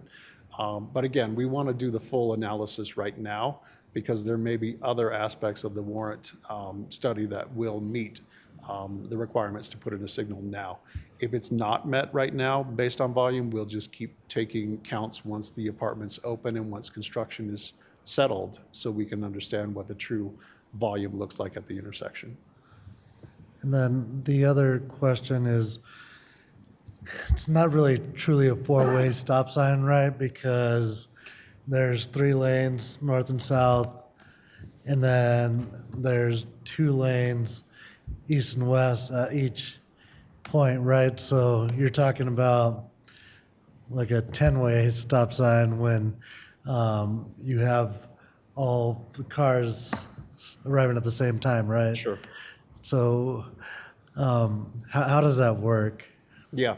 There's nothing about a four-way stop that says you can't have auxiliary lanes. It does make it much more difficult to navigate, as you are aware. Mr. Rogers alluded to the fact that we've looked at removing some of those auxiliary lanes. The intersection just doesn't function from a level of service if we remove those. But we are going to look at other traffic calming measures for the intersection if warrants are not met. I also just want to let you know that there are some changes to the MUTCD for signal warrants in the newest edition, and we'll debrief you on what those look like as well. Thank you. Sure. Thank you, Jeff. And I think the only last thing I want to share, I think it's important because we celebrate this individual on an annual basis with the Kurt Holland Golf Course. I think you all are very aware that the trial for the man who killed Detective Holland and Francesca Dominguez took place last week. And the jury found him guilty on all charges. So sentencing will be in January. Does it ease the pain? Does it ease the hurt by Amanda and Ms. Dominguez's family? Absolutely not, but it is a step to try to bring some level of closure, not just for them, but obviously for all those who have been impacted that had known Detective Holland as well as Ms. Dominguez. So as we gain more information, as that becomes readily available, I will obviously share that with the council. But I thought I would make you all aware of that. And that ends my report. Thank you. City Attorney Zozeki. I will be brief, Mayor. Just so you're all aware, I know I've heard a number of you say that express interest in land use training. Happy to announce that myself and a couple of folks from my team have been meeting with Community Development, and Planning Commission has their first training, second training, first agendized training with community development staff tomorrow, as well as a staff attorney from my office, specifically to go over the different types of land development projects. Additionally, I will be attending the Colorado Land Use Law Conference in December, on December 5th and 6th. And the other 2 additional updates for you, look out for in your inbox later this week, an update regarding my status of my 2024 performance standards, so that you all have that with plenty of time prior to our December 2nd executive session, as well as a draft for my 2025 performance standards for you all to review. My goal is to have that in your inbox by the end of the week. Thanks. Yeah, thank you. All right, on to council business, council report. Now, I want to say that it's 10:10, and we still have the NIGI, which won't take that long.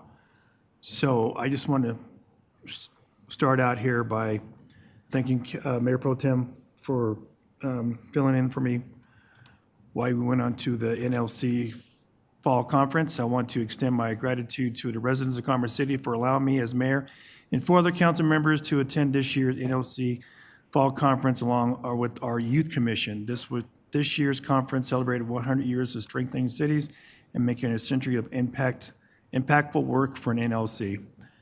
And I will report out on this on the study session. And if any other council members want to add to that, they can. Mayor Pro Tem Noble. Thank you very much. And thank you. I did make note that you were, and others were, in Florida at the Public Safety Town Hall, which had a really very good turnout, I think, at South Lawn Elementary. And so thank you to City Manager Rogers and to Chief Guadagnola for being there. I want to, though, really draw attention to the Senior Commission, which had its first dance on Friday night at Bison Ridge. It was a huge hit. It was a sellout, and hopefully it will be an annual event. They worked very hard on it, and I've heard a lot of great feedback. I hope you have all heard the same thing.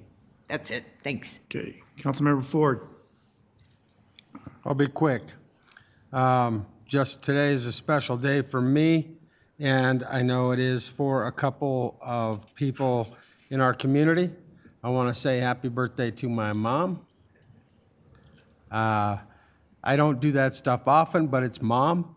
And then I want to say happy birthday to a 13-year-old young lady who has a great father, and her name is Piper. So when you go home, you let her know. Happy birthday. Okay, Councilmember Dukes. Thank you. I will follow your lead, Mayor, and report out on the National League of Cities during a study session. But it was a great conference and a lot of learnings that I'd love to share. The other thing I just want to report out on is I had my my last monthly meetup for this year. I'll pick them up again in January, but this took place today at the Greyhound Grounds coffee shop over in our south part of the city. And I had a great opportunity to meet with one of our residents, Eric, who's in the Dale West apartments over there in the Empower portion of the apartments. I bring this up because it was a great opportunity to meet residents in this informal setting. But it also is transformational because across our city, there's so many different residents that are in need of different levels of support. And oftentimes we think about equity, we want to make sure we think about every type of residents who needs us to meet them where they're at.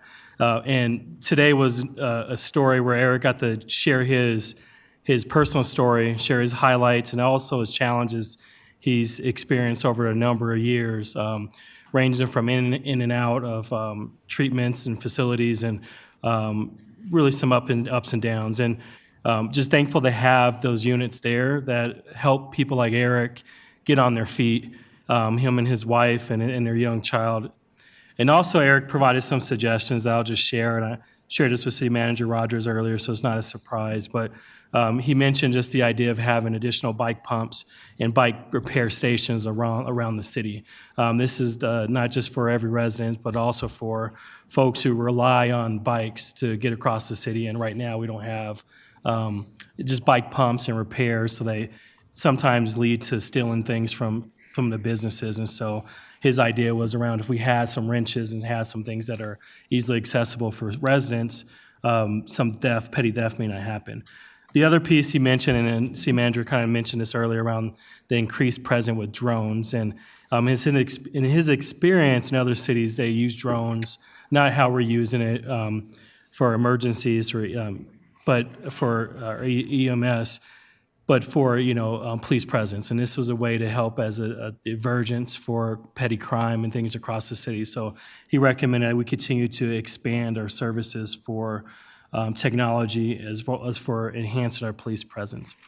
And then the last piece is something we do already, but we could look to expand, is providing laundry services and additional shower opportunities for those who need.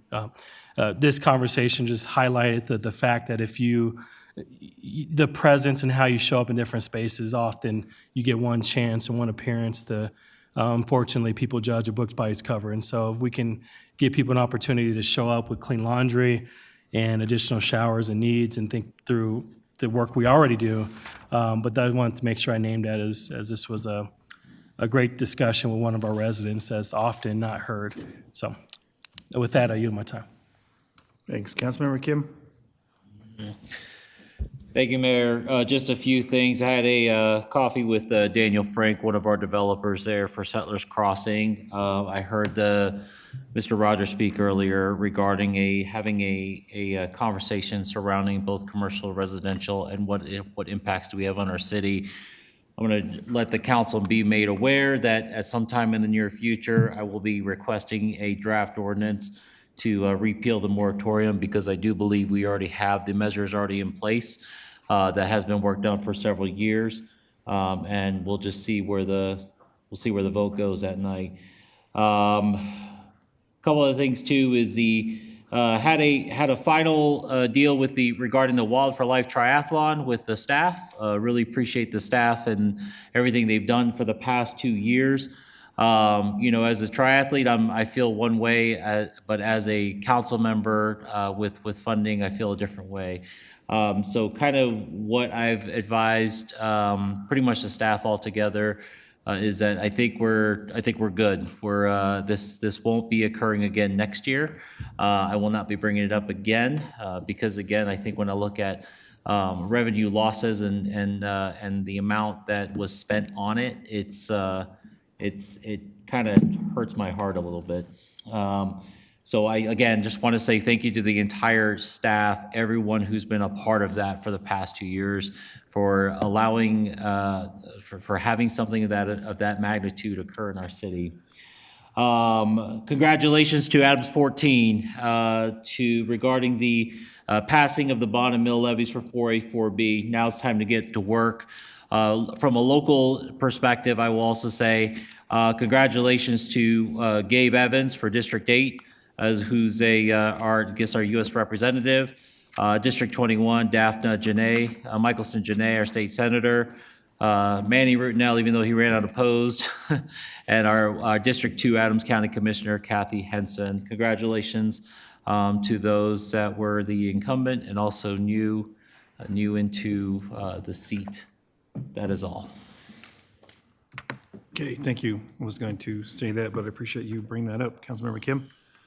And I just want to, so we talk about birthdays, shout out to our granddaughter turned 10 today, so happy birthday to Phoenix. All right. Okay. Seeing no other, Councilmember Douglas.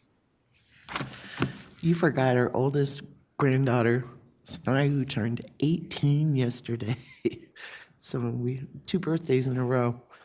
I also wanted to thank the people of Commerce City for allowing me the opportunity to attend the NLC conference, and I hope to bring a lot back to the city with all the knowledge that I gained while there, and I will do a report and a study session as well. So thank you. Okay. Thank you, guys. Thank you, council members. All right, seeing no further business, we will adjourn to the NIGID meeting. All right. Call the NIG meeting to order. I'd ask the secretary to take a roll call vote. Chair Douglas, Present. Vice Chair Noble, Present. Board Member Madeira. Here. Board Member Teeter, Present. Board Member Chacon, Present. Board Member Kim, Here. Board Member Dukes. Present. Board Member Ford. Here. Board Member Douglas. Here. You have a quorum. Okay, thank you. All right, first up, ordinance on second reading, ordinance NIGID 23-001, Anderson Ranch inclusion.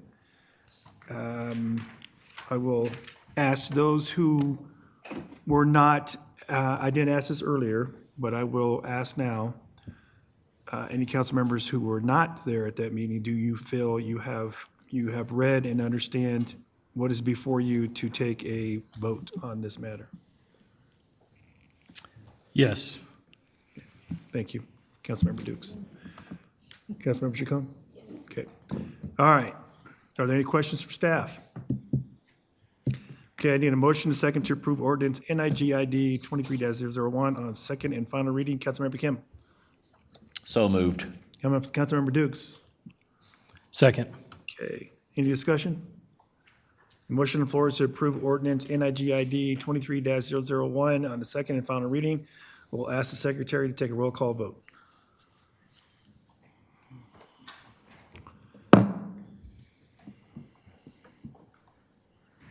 Your vote is open.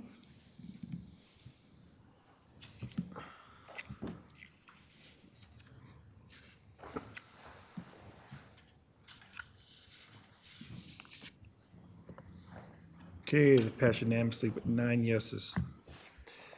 All right, the time is 10:22 p.m. Seeing no further business, the meeting is adjourned. Thank you. Thank you.